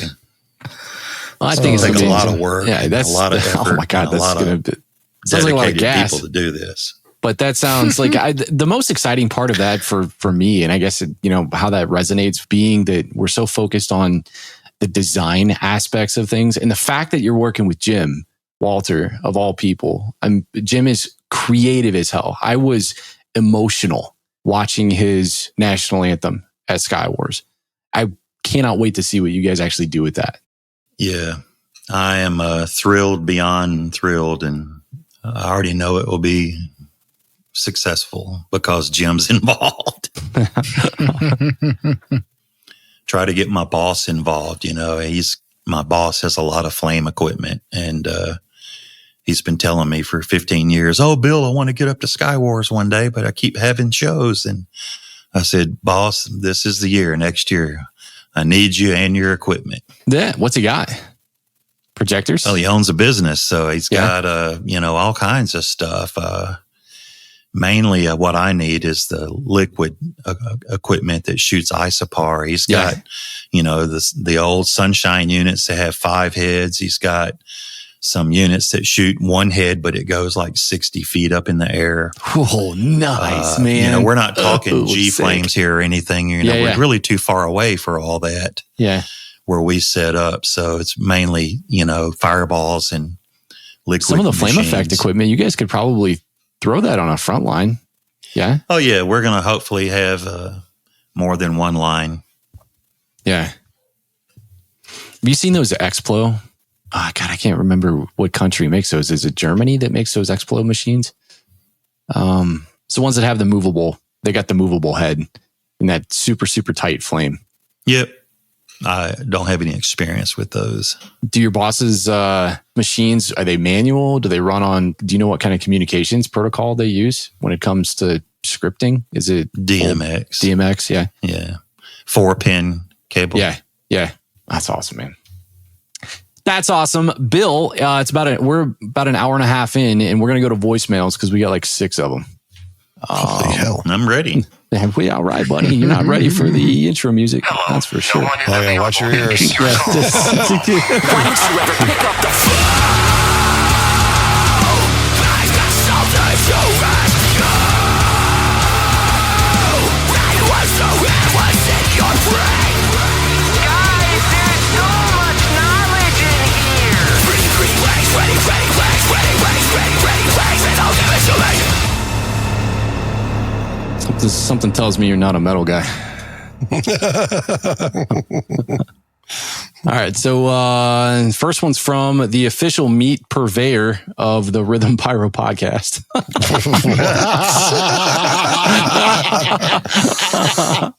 God. Hey, Bill. Thanks for sharing your fireball knowledge with the fireworks community. Calling in regards to the ghost fuel mines that you did at CobraCon this year. I'd like to see if you could elaborate on what it takes to create that fireball versus a standard fireball. Again, thanks for all that you do. Well, thank you so very much. And to answer your question, methanol is used as the liquid fuel for ghost mines. It's just basically racing fuel. And if you're resourceful, you can buy that almost anywhere. There's a dirt track, an oval dirt track. World of Outlaws and a whole lot of other people, race on a dirt track. So anywhere where there's any kind of racing, if you just get a little resourceful, you can find out where they sell methanol. And it's only about $1 more than gasoline or so. So it's not really a problem to buy it. And you just mix different chemicals with the methanol. The methanol has no carbon in it, so it burns blue naturally. Now it's light blue or opaque or whatever, but I do have some information I can send you texting or email or whatever. It's just a little sheet of paper with all the different colors and chemicals needed, to make the colors. So just look me up on Facebook, Bill Corbett, and I can send you that information. Some of that chemicals are pretty corrosive, so there's many tricks of the trade involved with shooting ghost mines to get the best color. Yeah. Mixing the chemicals up several days in advance and shaking and stirring and making sure the slurry gets mixed up, and having very clean stainless steel mortars helps. But if you don't have the stainless steel mortars, you can actually throw a trash bag in your mortar, and that'll keep everything from getting contaminated. And that's where the better colors come out, is no contamination with a rusty piece of steel pipe, and mixing your chemicals days in advance. Oh, wow. Yeah, your colors that's were a phenomenal lot at CobraCon. That is a lot to digest. That's awesome. Oh my God, that's a lot to digest. I'm looking at a sheet here. There's a lot to it, but they were beautiful. Yeah. You really need to actually talk to me on the phone to get all the tricks of the trade, because those aren't on the sheet. And that's what actually makes the beautiful ghost mine effect. That one shot's a $500 effect when you calculate that one rainbow, when you calculate all the fuel and all the chemicals, black powder and E-matches and whatnot. And it burns quick. And you got to also realize that alcohol is not gasoline. So I don't know the scientific terms, but 5 gallons of gasoline is a pretty good looking fireball, but 5 gallons of alcohol is about half the physical size of a gasoline fireball. So you actually, need more methanol to get the same size fireball as a gasoline fireball, if that makes sense. Jeez. Wow. A whole lot of people, these are so expensive to shoot that they shoot little quart size. Yeah. Ghost mines are 1 gallon, which is fine. But if you're at a major event and your mortars are 700 feet away from the crowd, you really need to shoot more than a quart, or a gallon. Yeah. So, anybody really interested? I'm in for a methanol super nuke. Yeah. How much staying I don't know if cost, that'll Bill? ever happen. Bill's like, are you cleaning them up afterwards? You put me down for $100, Bill. Yeah. Okay. That'll pay half of the gas for me to simply drive halfway there. But these chemicals, if you want a yellow ghost mine, you just use some table salt. Yeah. You want a green ghost mine, go to the hardware store and buy some roach killer. It's 99.7% boric acid. So you'll get a green that's cool. fireball. But some of these other colors like blue and violet and red are some pretty tough chemicals, and you're going to have to pay for them. Yeah. We even learned how to shoot white ghost mines now. Oh, that's sweet. just Epsom salts that you soak your feet in. You can make a white ghost mine. So now, that's cool. You can create a red, white, and blue ghost mine effect. We'll see that. Yeah. How much salt is that, though? Only a couple 100 grams. Oh, really? I would for every 2 gallons. Oh, for every 2 gallons. Got it. Okay. Yeah. So you're saying that if we talk about this enough, Jim's going to make sure that there's a decent amount of ghost mines in next year's show, right? What was the gentleman's name that asked the question? I forget. That's Mr. Meat. Mr. Meat. I'm glad I forgot that name. Mr. Meat. You'll never forget him. There's not too many people in the world nowadays where you're like, hey, let's barter. You give me a little bit of this and I'll give you a little bit of that. That's the guy that you give him fireball knowledge of any kind, and then you ask for his meat in return. Because it's you give him your balls, he gives you his meat. Really good.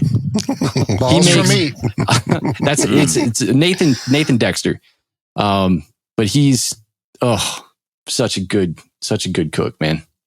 All right. Well, thanks for asking that question, Nathan. That sure was a big hit for the CobraCon group, and I sure talked to about 50 people for the next 2 weeks, answering their questions, and trying to help them out. But just contact me if you really want to know how to shoot some of those. I got to fill you full of all the tricks of the trade to make it work.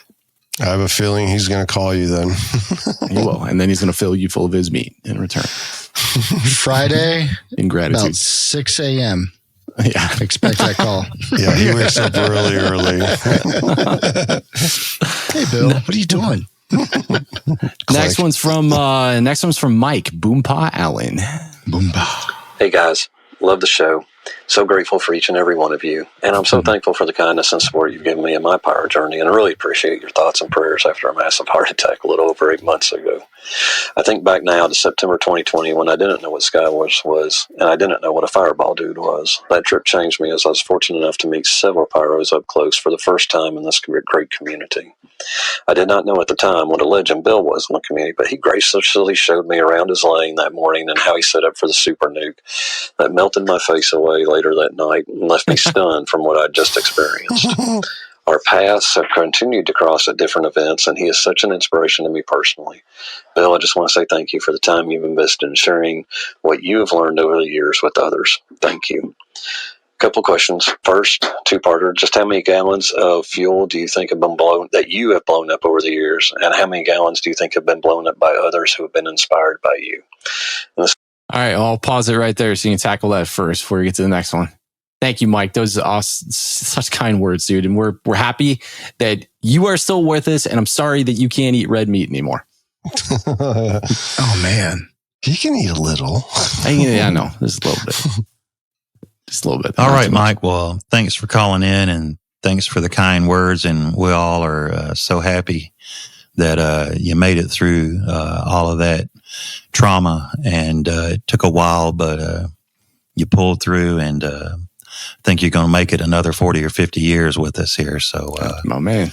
I'm glad that in the end, you are hopefully 100% recovered from all this. So to answer your question, there for a number of years, we were averaging 5,000 gallons a year. And that wasn't, for a decade or anything, but for about 5, 6, 7 years, we were at 5,000 gallons a year. So if you added it all up, I'm going to guess somewhere between 40 to 50,000 gallons of gas. Oh man, that is so much gas. I wish I would have actually kept record of every event.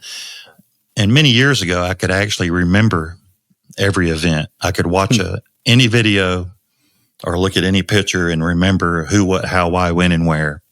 Yeah. But I can't do that now. Definitely in the 40,000 gallon range.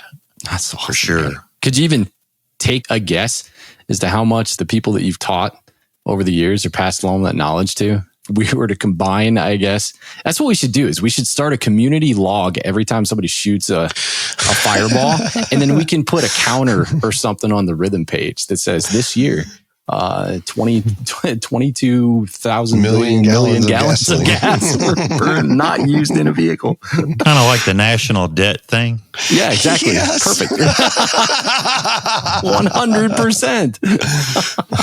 How I much have of the never national debt could you pay with all the gas you used? Well, I really don't have a clue how much gas other people have shot at all. There'd be no way on earth to even know. Most people do start off small, their first mortar hitting a 12-incher that holds, 33 gallons. But I do know that in the last 3 or 4 years, a whole lot of people have been buying, Gary's 12-inch mortars. He's been shipping them all over the country. And I do also know that a whole lot of people have contacted me to learn how to make them, the right way the first time. And I know there are a lot of 12-inch mortars out there right now. And for the life of me, I don't know why they want to. After 22 years, I don't like them anymore because I'm too old and they're too big. My new favorite mortar is a 10-inch mortar that's 5 feet tall that holds, a lot less gas, but it still holds, 20 gallons. So that's plenty, and they're easier to maneuver around. But anyway, I have no idea what other people have shot, but I do know that the ante has been upped a whole lot in the last 3 or 4 years, because if I had to guess, I would say there's 60, 75 or so 12-inch mortars out there that are 6 feet tall. And I know there's a whole lot of 12-inch mortars out there that are 4 feet tall. And, of course, there's hundreds of the 20-inch tall 12-inch mortars, but we're not really talking about those at the moment. But, we're upwards to 100 or so 12-inch mortars, 4 to 6 feet tall. And people are making them more often, and they're not making one either. I know someone that made 16 of them. And they've already shot them, at a big event, and was very successful, and it looked good. And that's just one person. So 12-inch mortars are a thing now, but there's a huge learning curve when it comes to shooting these things compared to shooting smaller mortars. It's a whole different world, and you need less black powder. The charges I make to shoot 33 gallons are actually a charge to shoot 25. If you think about it, they don't make PET bottles, but in certain sizes. So 32 ounce is kind of sort of the biggest bottle that's available. Yeah. And so that's, kind of sort of for a 25 gallon charge. Yeah. But since the mortar's so tall, it works beautifully with 33 gallons. So that's 8 gallons of gas. That you don't need black powder for. You're saving, 3/4 of a pound of black powder every shot because you're shooting out of a tall mortar. But, that's a beautiful thing. There you go, Jamie. Just a way to tell the wife you need another 33 gallon, but it saves me money.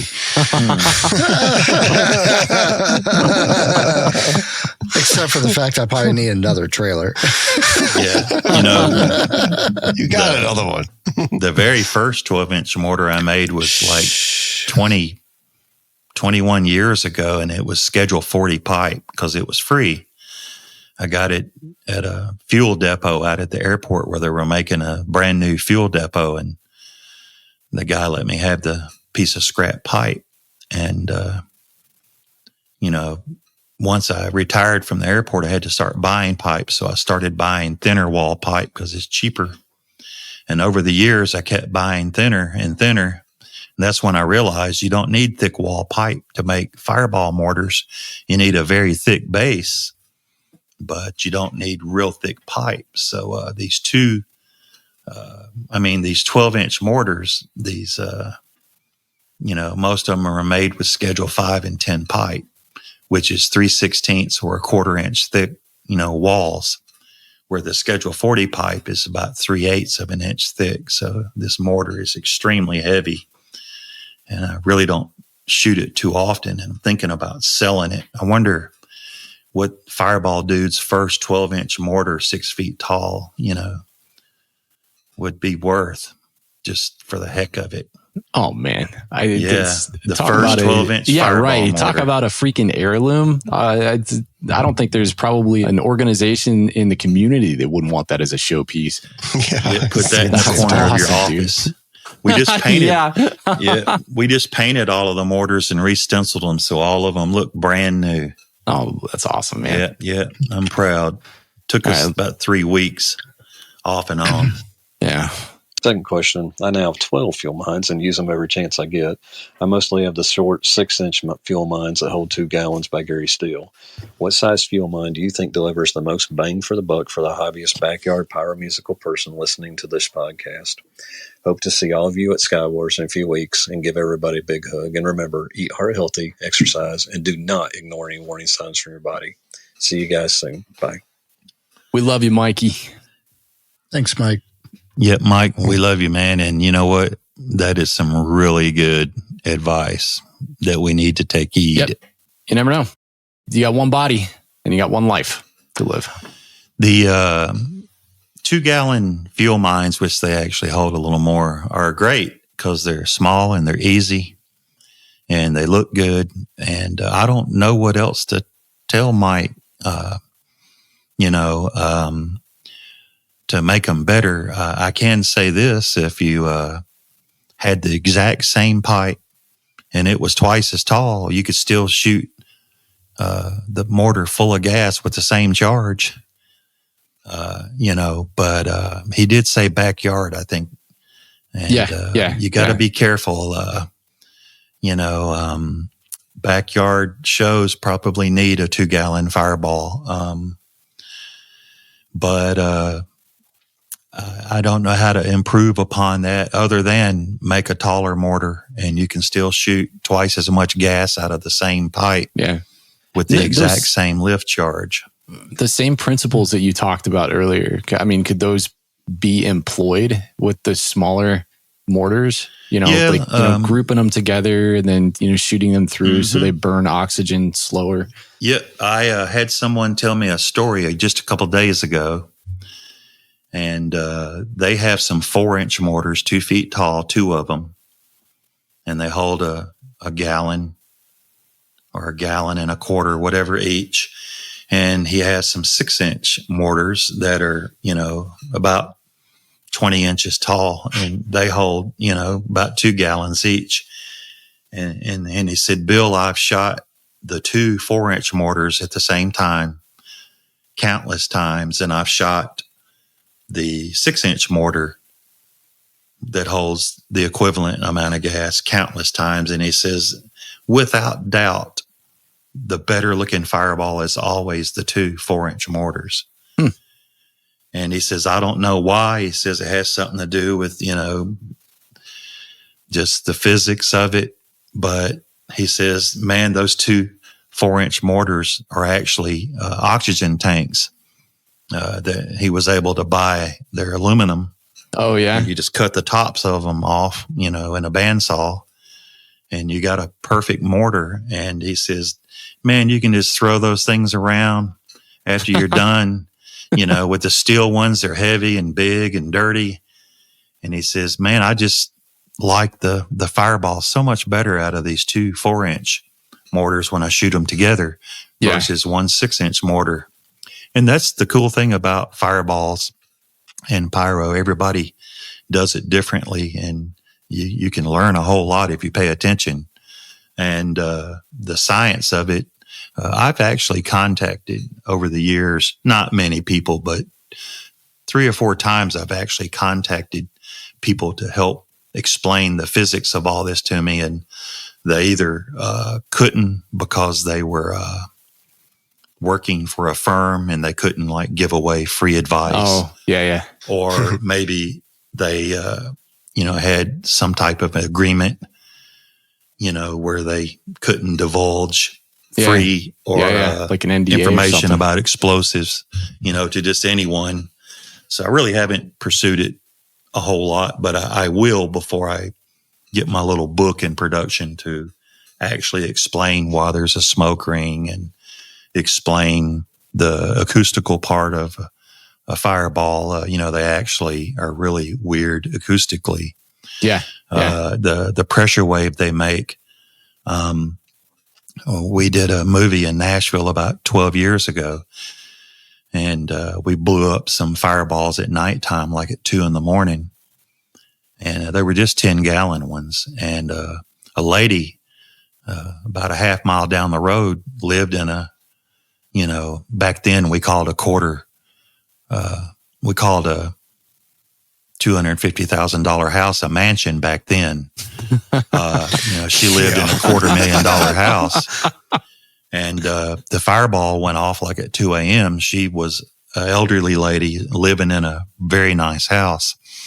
All the bedrooms were upstairs, and we shot 1 fireball that night. And, she's a half mile away, and she called her son to come over because she thought a car crashed into her house. Oh, my. And the very next day, there was an earthquake. And the junkyard where we were shooting this movie called Junkyard Dog, the guy that owned the junkyard loved us to death. But once the lady called and they thought someone crashed into the house because the pressure wave, shook her house from the fireball a half mile away, 1 10-gallon fireball. Wow. And the next day there was an earthquake. I mean, you can look it up and see what date and year there was an earthquake in Nashville. Of course, it originated up north, but Nashville's all rock. And so it rattled all the way down to Nashville. Boy, he was wanting to know when we were going to be done because he didn't want to get sued.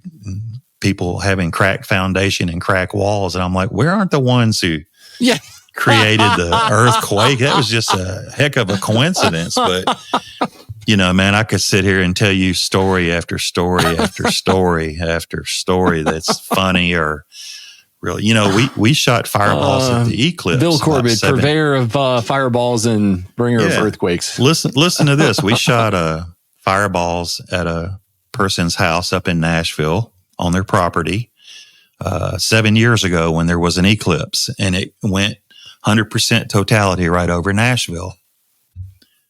7 years ago, not the recent eclipse. Yeah. And this guy was a home builder. He lived out in the country on the side of a hill or a small mountain in a beautiful house. And we shot about 6 fireballs just having fun before the eclipse. And then we shot about 6 or 8 more during the eclipse. And then after the eclipse, everybody left. So we quit shooting them and we left. And I drove back home to Memphis, Tennessee. About 2 years later, I'm talking to one of the guys, and he says, Bill, he says, you remember us shooting those fireballs at that man's house during the eclipse? I'm like, oh, yeah, I remember that. He says, let me tell you a story. And I'm like, okay. And he's a home builder, and he says his house was like, 6 years old at the time. And one window on the side of the house where we were shooting the fireballs from, literally a quarter mile away or so, he says one window had lost its seal, and he knew that. And after we shot about 15 fireballs, Yeah. All of them 4 gallon or 10 gallon. He says within the next year, every window on that side of his house had lost its seal. I didn't realize that I'm the like, pressure wave oh. that those things created. Does that pressure wave happen at a particular elevation? It's way more to it than I know, but 22 years experience shooting fireballs, I can tell you that I've learned a lot. You know, the pressure wave, even though it's probably a low amplitude or low pressure, it can actually bounce off the ground and bounce off of other pressure waves, and then it is exponentially stronger. In other words, if a pressure wave bounces into another pressure wave, it becomes 4 times stronger. But this is so over my head. I hate to go into what I think is happening any further than that. Yeah. But I can't tell you. I've had people send me pictures of their barn, you know, where the workbench fell off the wall.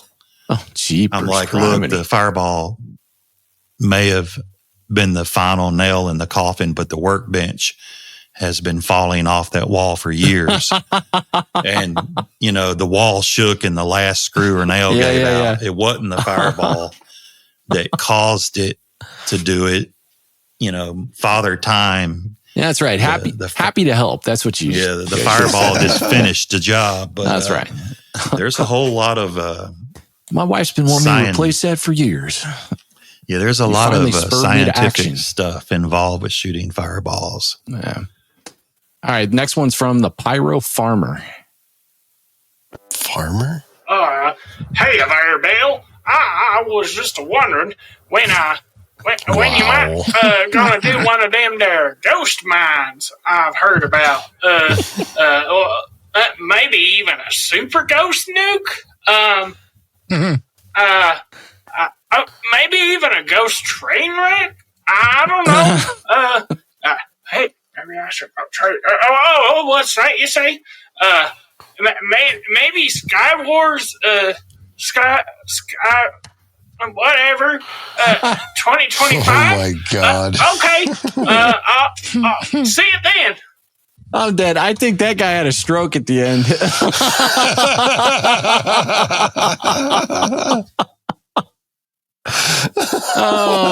Yeah. Well, I mean, we kind of talked about that for a few minutes, right?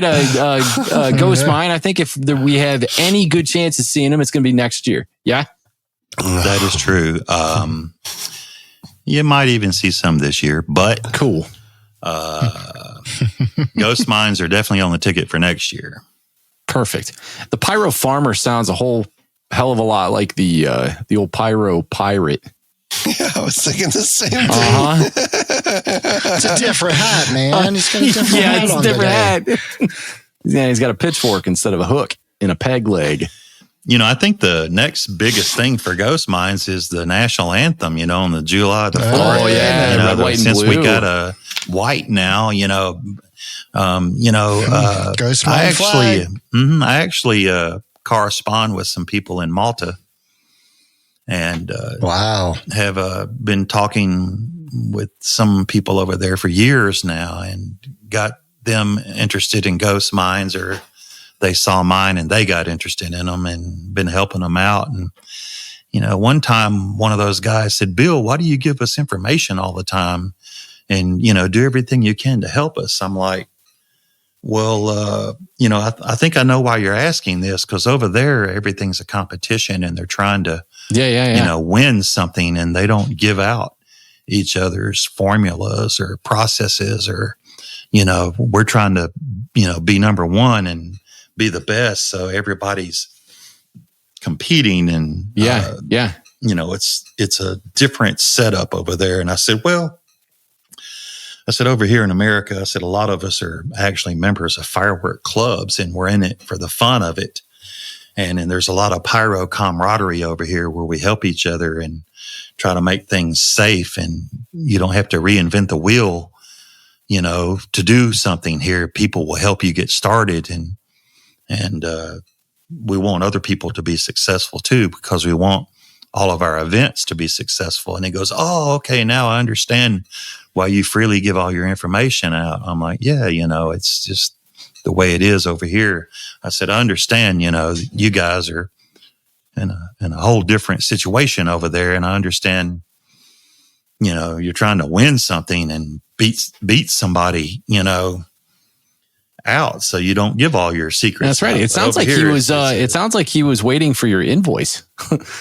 Yeah. Well, I don't charge anybody anything. I'm not a company or a club or a business, and my checkbook knows it. Ooh. Yeah. But it's kind of like Bo. I remember Bo being interviewed after he shot a really nice scripted show at Sky Wars like 3 years ago or so, and they were interviewing you, and you were answering all their questions, and at the end he goes, and it's a little expensive too, or something like that. Yeah. You were being very polite and cordial and answering all the questions, and at the end you go, and it takes a whole lot of money or something like that. Yeah, I get my sarcasm from my mother. Yeah, it just looks good on the outside. Yeah, but people don't realize the work involved and the amount of money involved just to shoot some fireballs. Yeah. It's a lot, man. So the next two voicemails are from Chad, our good friend Chad, who's a fireball aficionado. And I believe Chad took your class, if I'm not mistaken, 2 years ago at CobraCon, I think. I know we were both there last year. Were you? Okay. He took it twice. First of all, I would like to thank Bill for all of the information he has provided the community over the years. You're always great to talk to and extremely generous with your time and knowledge. I always want to be prepared in case things don't go as planned when shooting fireballs. What have you seen happen when things don't go as planned? What can you do to avoid having things go wrong? And what do you do when things go wrong with fireballs to keep everyone safe? Oh, that's a good question. Well, thanks for the kind words, Chad, and I appreciate that very much. You asked those questions so fast. So it sounds like he to write them down. Yeah, it sounds like he was. He wants to know, how do you prevent? I guess what are some of the common things that you see go wrong, and then how can you prevent those things? Well, you got to realize that everybody's different. When we show up, like at Sky Wars, we have anywhere from 6 to 8 crew members, if you want to call us hardcore fireball people crew members. So we got a team of dudes, 6 or 8 of us that seem to show up to most every event, and we are called the Fireball Dudes. And some years, some of us don't make it, and some years I don't make it, but some years other people will show up, and I say, sure, you can help. So the biggest thing is to double and triple check everything. On a couple of occasions, we've had people not screw the top on the bottle tight. So a little bit of gas leaked in there. And if the black powder gets wet, even with gasoline, that match will still pop, but it might not blow the charge if the top wasn't tight. That little bit of leakage, and since the match is literally in the cap, might cause a fireball not to go off. So double checking everything is vitally important. Even if you have crew members that have been working with you for years, if you have the time, you still walk through and look at all the wiring and look at all the lift charges and double and triple check. Even I forget stuff and catch it when I'm double and triple checking. That's the big deal. Always get some white gaff tape and put on your firing panel. Drop the charges. I can't tell you how many people have told me the story. Bill, just tell them to commit and get tattoos. Forgetting to drop the charges. Ground salute. So here's a quick story. I'm at a PGI convention like 10 years ago. It's like 1:30 in the morning. I'm walking through all these people's camping areas. And of course, everybody's wide awake, having a good time with campfires. And they're like, Bill, Bill, Bill. And I turn around and there's like 15, Iowa club members or whoever. They're like, oh, and next thing you know, we're talking for a half hour. And they said, let me tell you a funny story. And he says, on the 4th of July, we had a show and we forgot to drop the charges. And at the end of the finale, all of the charges blew up on the ground. And I At least they were in sync. yeah, I said, oh no. And they're like, what do you mean? And I said, I've never once even thought about not dropping the charges. I said, you've just jinxed me. And now I'm going to forget to drop the charges. The very next show, the very next show, I'm at a skydiving academy shooting a show on Halloween for some really cool people I know. Rubbed off on you. And I told everybody that story, and I said, we need to get some white gaff tape and put on the firing panel, drop the charges. And we forgot to. You should have found some railroad ties to knock on. Yeah, the fireballs didn't go. But the good thing about that is you'll never, ever let that happen again. Yeah, yeah. So, anyway. Are you and the dudes pretty regimented in the way that you do the work? Or would you say that you've learned each other's tendencies working together for so long that you kind of know the organization and the flow of the day and everybody has their job? I mean, do you find that you have to have a lot of meetings where you're kind of directing people and saying, hey, okay, here's what we're doing this part of the day. Here's what we're doing this part of the day. I mean, how do you guys do that?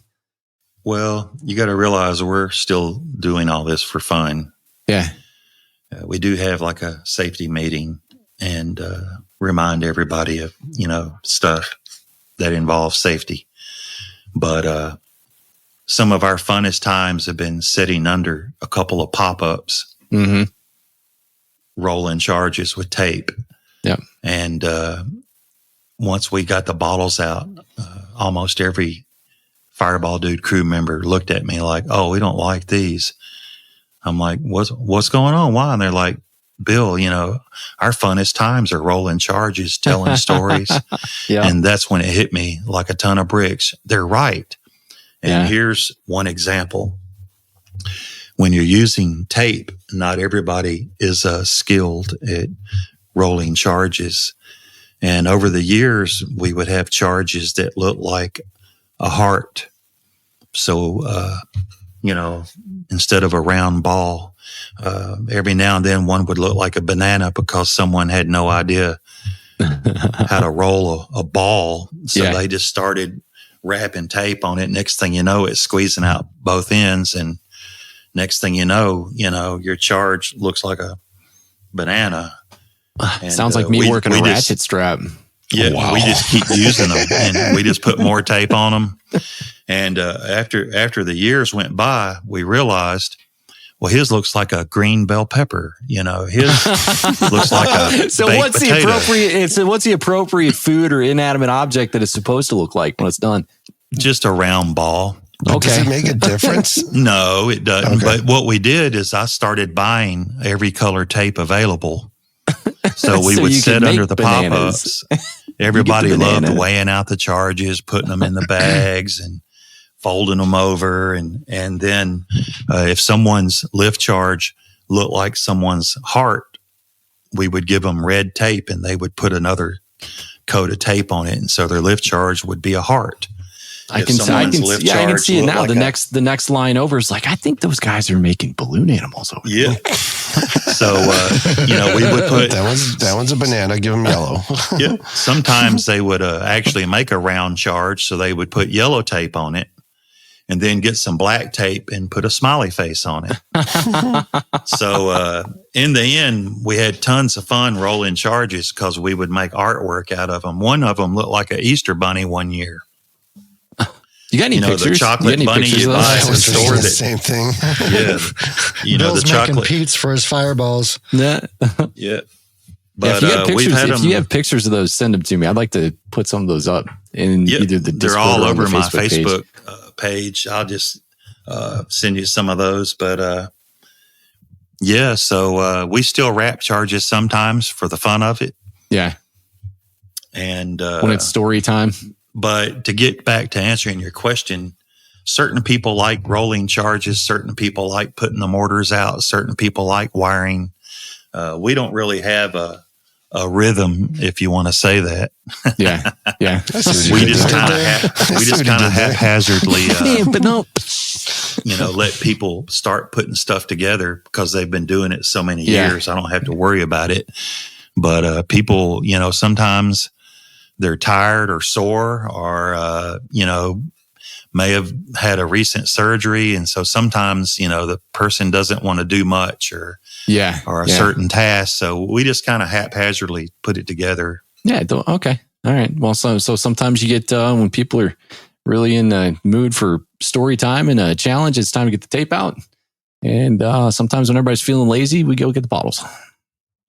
I love it. All right. Next one's from Chad as well. Bill, you recently posted about using larger titanium to create the snowfall effect. How much large titanium would be a good starting point to add to a 30-ounce black powder charge? Does the titanium cause any issues if it's still burning when it hits the ground? Yes. As a matter of fact, last year at Sky Wars, since we didn't shoot, I had a lot of titanium in one of the 33-gallon mortars. But when you shoot at nighttime, there's usually dew all on the grass. Mm-hmm. And thankfully, the several places I've shot fireballs with a lot of titanium in them, it was late at night, the last shot of the night, and dew was everywhere. But last year at Sky Wars, we had to shoot all our stuff Sunday morning, and we didn't even shoot them till 10 or 11 in the morning. And we shot one of those 12s that had a bunch of titanium in it. And it's broad daylight outside. Everything's dry. And all of a sudden, we had about 35 fires where the fallout of the titanium landed. Really? We sure did. Bill, what's the titanium do? What effect does it create? Well, that's a double-edged sword there. Let me finish sure. describing Sunday morning's event. So, 20 or so of us were standing there watching us shoot the fireballs. So we all went out there and stomped it out. I've never seen 24 people stomp out 75 fires in my life, but I sure saw it that Sunday morning. But titanium is used quite often when people can't find 2FA. If you got to use a faster burning powder to make your charges, you use a little less, like a ounce and an eighth or even an ounce per gallon instead of an ounce and a quarter per gallon. Okay. But you add some titanium to it to help ignite the gas. The faster burning black powder burns so fast, sometimes it just blows the gas out of the mortar and it doesn't ignite it. It might ignite it 9 times in a row, but that 10th time it might not ignite it. So Interesting. The titanium is used when people can't find 2FA to ensure ignition of the gas. Now, what he was talking about is the rain effect, which someone else showed me how to do 3 years ago. And I've only done it a handful of times at various places and events. But the rain effect, it all depends on how big your lift charge is. He did say, did he say 30-ounce lift charge? He said 30 ounce, yes. Yes. See, first of all, he probably doesn't need that much, but I really don't know what he's doing, so I can't really say that. But he's shooting a 33-gallon fireball with 30 gallons of gas with 3 gallons of water. Yeah. Okay. Well, 30 ounces is enough for sure. I don't know why I got off on a tangent there. But I don't have a clue, to be honest with you. I just wing it when I do it. Bill, you fit right in. Man, I wish I had there we go, buddy. Yeah. I don't know if I struck a nerve there or not, but God. The answer to the question for 30-ounce charge is now, titanium is weird. If you got chips, it's very lightweight. if you got nuggets, it's very dense and heavy. So it's almost a volume thing, not a weight thing. Does that make sense? Yeah. So all I can say is if you have a 30-ounce bottle, I would say you want about 1/5 or 1/6 of that bottle, titanium. I will tell you, he uses the bag method. So the smaller the fireball, this rain effect isn't going to work too good unless you really perfect it. You got to figure out which mesh is best and which mesh is going to work for you. But when you're shooting, like a 10-gallon fireball and up, the bigger mesh is certainly going to work for you. So the grape nut titanium, which a lot of people call it that, it actually has its own mesh size. But, I'm shooting bigger fireballs, so I'm shooting bigger titanium. But you wouldn't want to put grape nut titanium in a 2-gallon fireball. Maybe you do, but I don't think so. But it's not really a weight thing because I don't know where you're getting your titanium from or what type it is, whether it's a sponge, flake, spherical. I don't have a clue. So it's almost a volume thing, and you want your lift charge to blow up and work properly, so you can't layer it. Don't pour some black powder in a bottle and then put an inch of titanium and then 2 inches of black powder and an inch of titanium. You see what I'm saying here? Yeah. And don't be mixing it and shaking it up either. But a rule of thumb, just guessing, is about 1/6 of your physical size of the charge should be titanium. But you have to dial it in for the black powder you're using, the mortar style you're using. It's just not a thing that's set in stone. Well, it sounds like so much of it too is in the experimentation, because all of the knowledge that you've gained on, like granule sizes for the titanium and the effects that they have on how quick they can ignite, and then the after effects of essentially what you would see. Like, how much of that would you say has come from just doing it and practical personal experience? Yeah, most everything is personal experience. In the beginning, pretty much Bill Zuber told me the pipe sizes and the amount of black powder. And that's what I'm still doing today, is his recommendations. And so it's all downhill from there, huh? Everything else has just been learning by doing it. Yeah. And figuring it out. God, man. I wish I could dive into your head for 10 minutes. Everybody else does every day. All I got to do is call me. I'm scrolling the titanium sponge. The grape nut is -4 to +12 mesh. So that's what I'm going to be using on 10-gallon fireballs and bigger. Okay. And we'll see what happens at Sky Wars. All righty, there you A go. lot of people, and I was this way in the beginning myself, they want to know exactly what you did. Yeah. To the T, and then they're going to try to make it perfect. But pyro isn't a skill or a thing to where it's going to be perfect every time. Yeah, right. Well, there's so many minute variances, whether it be in process or just in application.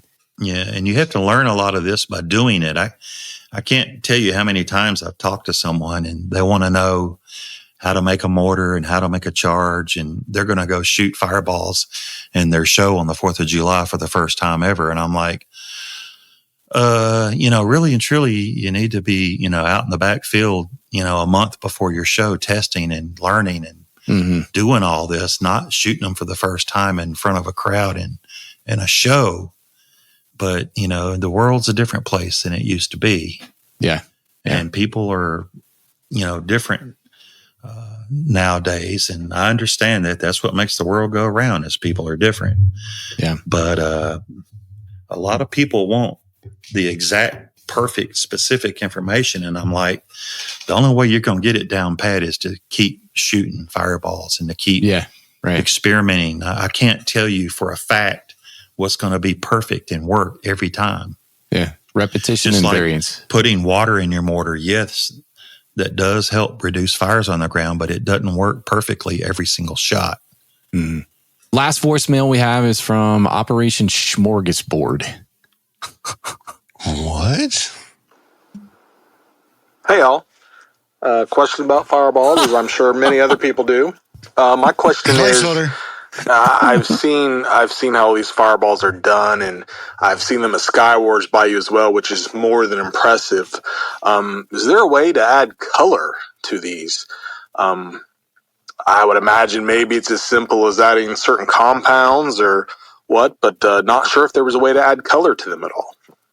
Another question I have is, how many fireballs can I fit on a 4x8 board that might launch to another 4x8 board? Kind of like Battle. Wait a minute, hold on. What was the second part of that? You say aiming at another 4x8 board? How many fireballs can I fit on a 4x8 board that might launch to another 4x8 board? Kind of like battleships. It sounds like you just don't put water in it, and then you could just nuke all of the competition on the line all in one fell swoop. Yeah, Bill, I think we kind of covered the color question, right? In the ghost mines. We did.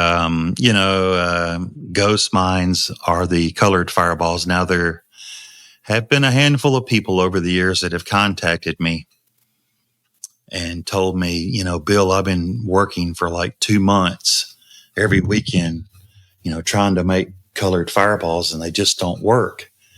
And you talk to them and next thing you know, they tell you they're still using gasoline. And you're like, well, you can't change the color of gasoline. And they're like, oh, I can send you a video. I got, the top or the bottom of the fireball is green. And I'm like, really? Send me that video. And they did get that done, but the gasoline has so much carbon in it, you can't change the color of gasoline. You might be able to get the top of the fireball or the bottom of the fireball a slight color, but it's just not worth the headache and the hassle and all so the work fuel, involved. The fuel has to completely be go with substituted methanol. Completely. Yeah, see, methanol has no carbon. Now, other alcohols got a ton of carbon, like ethanol. Mm-hmm. You can burn that in your car. So there's a lot of carbon in ethanol. You can shoot ethanol fireballs. It's just not good as a gasoline, but it's almost as good. But methanol has no carbon in it, and that is the alcohol that's used to make ghost mines. It's the only alcohol used to make ghost mines. So, I'm real easy to get a hold of, and I got cool. I think Operation Smorgasbord might reach out and ask you for a measurement. I got a little document that I send people almost every day on how to make ghost mines. Yeah. Bill, I got a real good question that just crossed my mind because this hasn't been brought up yet. The powder to use this, there's a 2FA, 4FA, everybody talks about that. Can you basically use any BP? It just requires more of a different kind or less? 2FA is the industry standard for shooting fireballs, and that's the equivalent of aquarium rocks, the gravel in the bottom of a fish aquarium. The 2FA particle size is roughly the same size as gravel in the bottom of a fish aquarium. So for everybody that doesn't know what 2FA is, particle size is similar to gravel in an aquarium. A lot of people don't realize it, but they go buy 2FG black powder because it says 2F. Mm-hmm. They didn't realize or understand that there was an A after that. They just remembered 2F. And I've had so many people over the years tell me that, oh, Bill, you taught me how to make the fireballs, and I shot like 15 of them, and they all worked beautifully. And we showed up to a client's land, and we're quoting them a fireworks show with fireballs. And when we shot the fireball, it didn't ignite. So the first thing I ask everybody when they tell me there was no ignition is, what type of black powder did you use? And they're like, oh, we used what you told us. I'm like, did you use 2FA or 2FG? And they're like, what? And, 2FA is big and chunky, and 2FG, is really fine, almost like sugar. And you have to tell them, the chunky stuff is still burning as it's coming out of the mortar. And that's what catches the gas on fire. And the really fine stuff quite often will ignite a fireball, but not every single time, consistently. When it does ignite the fireball, does it have a different look or a different effect to it since it doesn't burn as long? Every now and then you'll talk to someone that will say, Bill, I shot a fireball last year and it didn't ignite for like 40 foot off the ground, and then it ignited. I had a guy tell me last week he shot a fireball a couple of years ago and it didn't ignite, and all of a sudden there was a horizontal fireball in the sky. Yeah, where the gas was shot out of the mortar, but it didn't ignite. It went up in the air. Of course, the wind's blowing, so all that volatile mist of gas and vapor of gas was literally a miniature cloud up in the sky that you couldn't see, but a spark from another firework or something coming down through it caught it on fire. Wow. And we laughed. He said, man, I'd love to replicate that again. I said, you'll never be able to replicate that again. Did he get that on video? I don't know. I didn't ask him, but I'll ask him next month when I'm at his event. But that'd be cool to see. I literally talk to people every single day about fireworks and fireballs, and I've got a lot of stories and a lot of other people's stories that are very interesting. But a whole lot of people either can't find 2FA, and the bottom line is you just get some titanium. Yeah. We just call it a healthy pinch. Yeah. Don't get 400 mesh titanium. It probably would work, but I tell everybody just get a 20 mesh to 100 mesh or a mixture of whatever. And any black powder charge you make, if you're unsure about it igniting the fireball, just get a healthy pinch between two fingers and throw it in your black powder charge. Wow. And all of them will ignite every time. And it gives you a firefly effect underneath the fireball. The titanium, it kind of burns for like 1 to 3 seconds, depending on its particle size and its type. Yeah. So some of these people like me shooting fireballs, you don't see any white sparks or any white anything anywhere. And some people use it even with 2FA because that's what they were taught. Yeah. And that's all they know. And then when you correct them on it, they're like, well, I like it, so I'm just going to keep doing it. And I'm like, well, that's fine. But, you can shoot a whole lot of it and you'll have a whole bunch of fireflies underneath your fireball. Yeah. Or if you use the heavier titanium, 3/4 of it goes up in the air with the fireball and it's still burning and it rains back down. Yeah. Yeah. The look of those fireflies, I like the way that stuff looks. Like when there's extra particles and things burning within the fireball. And I don't know how often, that is supporting fireworks around it that we're seeing. Like when we go to Sky Wars, you guys have so much pyro that's going off to support the fireball that I'm sure some of that is it. But, like those, I've seen guys, I think Chad did it a year or two ago, didn't he, Jamie, where he shot fireballs and he had it looked like there was some metallic glimmer in his fireball. I don't know if he put stars in it one year or. He uses titanium, like 80. There are other people out there, they'll actually get a 4-inch steel mortar, like 6 inches tall. Yeah. And they'll sit it a couple of feet away from the fireball mortar. and they'll put ounces of titanium in there and a little black powder charge up underneath it, and they'll shoot it with the fireball, kind of like a special effect person would do. And you'll get a different looking effect underneath the fireball with all the titanium burning underneath it.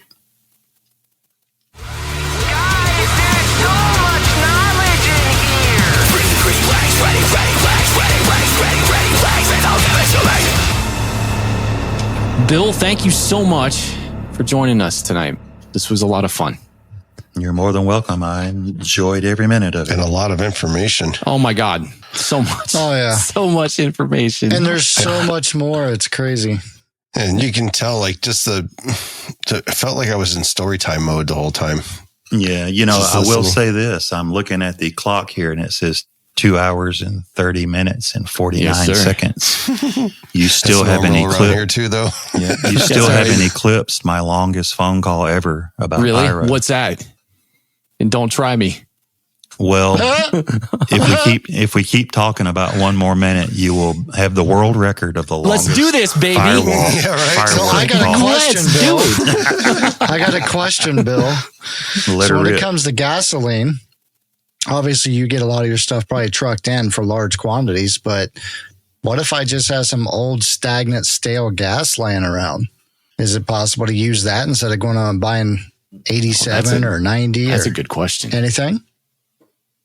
I would always mix it with good gas. I can't tell you how many times over the years people have brought me stale gas to get rid of it, especially when the gas is $4 a gallon and stuff. Or they're trying to be environmentally friendly and not just pour it out. But even years ago, I shot a big fireball somewhere, and they told me, "Hey, I know someone who owns a junkyard, and they got what they call brown gas." So they had like 3 different types of gas for me. Gas that looked like motor oil, that was black and thick. And I'm like, if we shoot that, there's going to be droplets of stuff everywhere, all over everything. And for a year, you're going to be wiping everything down. But, we've shot, crummy gas quite often, but I always add, some good gas with it to make sure that, it doesn't become fallout somewhere. Yeah. Well, the fact you can look at it and know, that speaks volumes in and of itself. Well, you never get a whole lot of it. It's always like 5 gallons or 2 gallons. Yeah. Or 7 or 8 gallons. You never get a lot of it. And with Bill Corbett, nothing's ever small. So it's very easy to pour 8 gallons in one mortar and then put 25 more good gallons in it. So I never really worry. But if you're just having fun in your backyard and you're shooting quarts or 1 gallon of gas, then the, stale gas might actually, show its ugly head and not work for you, or be ugly or get liquid all on the ground everywhere. You just don't know. But the stale gas or the brown gas always gets diluted big time when I get rid of it for other people. Well, it's nice to know that you can mix it with good gas. And it's you can actually mix like gasoline and diesel fuel 80-20, 80% gas, 20% diesel. And if you're shooting daytime fireballs like at air show, you get really black clouds and your smoke rings are really jet black. Nice. You can mix like 80% gas and 20% methanol and shoot fireballs in the daytime and not even get hardly any smoke. Huh. Yeah. But you have eclipsed the world record fireball dude phone call. We got it, buddy. Phone call ever. We did it. 234. Oh man, do I have a? So is it time to click out now? Just about. Go join the Patreon, patreon.com/Rhythm Pyro as a supporting member. You get elite member status on the Discord, and then go join the Discord too. And we can talk about it. Go check us out on Facebook, Instagram, and YouTube. Bill, thanks again so much. It's been absolutely awesome having you, and can't wait to see you here in a few weeks at Skywars, buddy. Thank you to Bo, Jamie, AJ. It was a blast talking to all of you. Oh, yeah, man. And definitely appreciate it. Hey, do you mind sending that list to Bo we were talking about earlier for the colors that you said that you would send to Nathan? We can maybe post that up on the and pin it on the Discord. I am doing it as we speak. Oh. You, sir, are a legend. Make sure you stay until you upload. Yeah. I've already clicked. Stop talking about it. Well, for now, let's stop talking about it. Stop talking about it. Stop talking about it.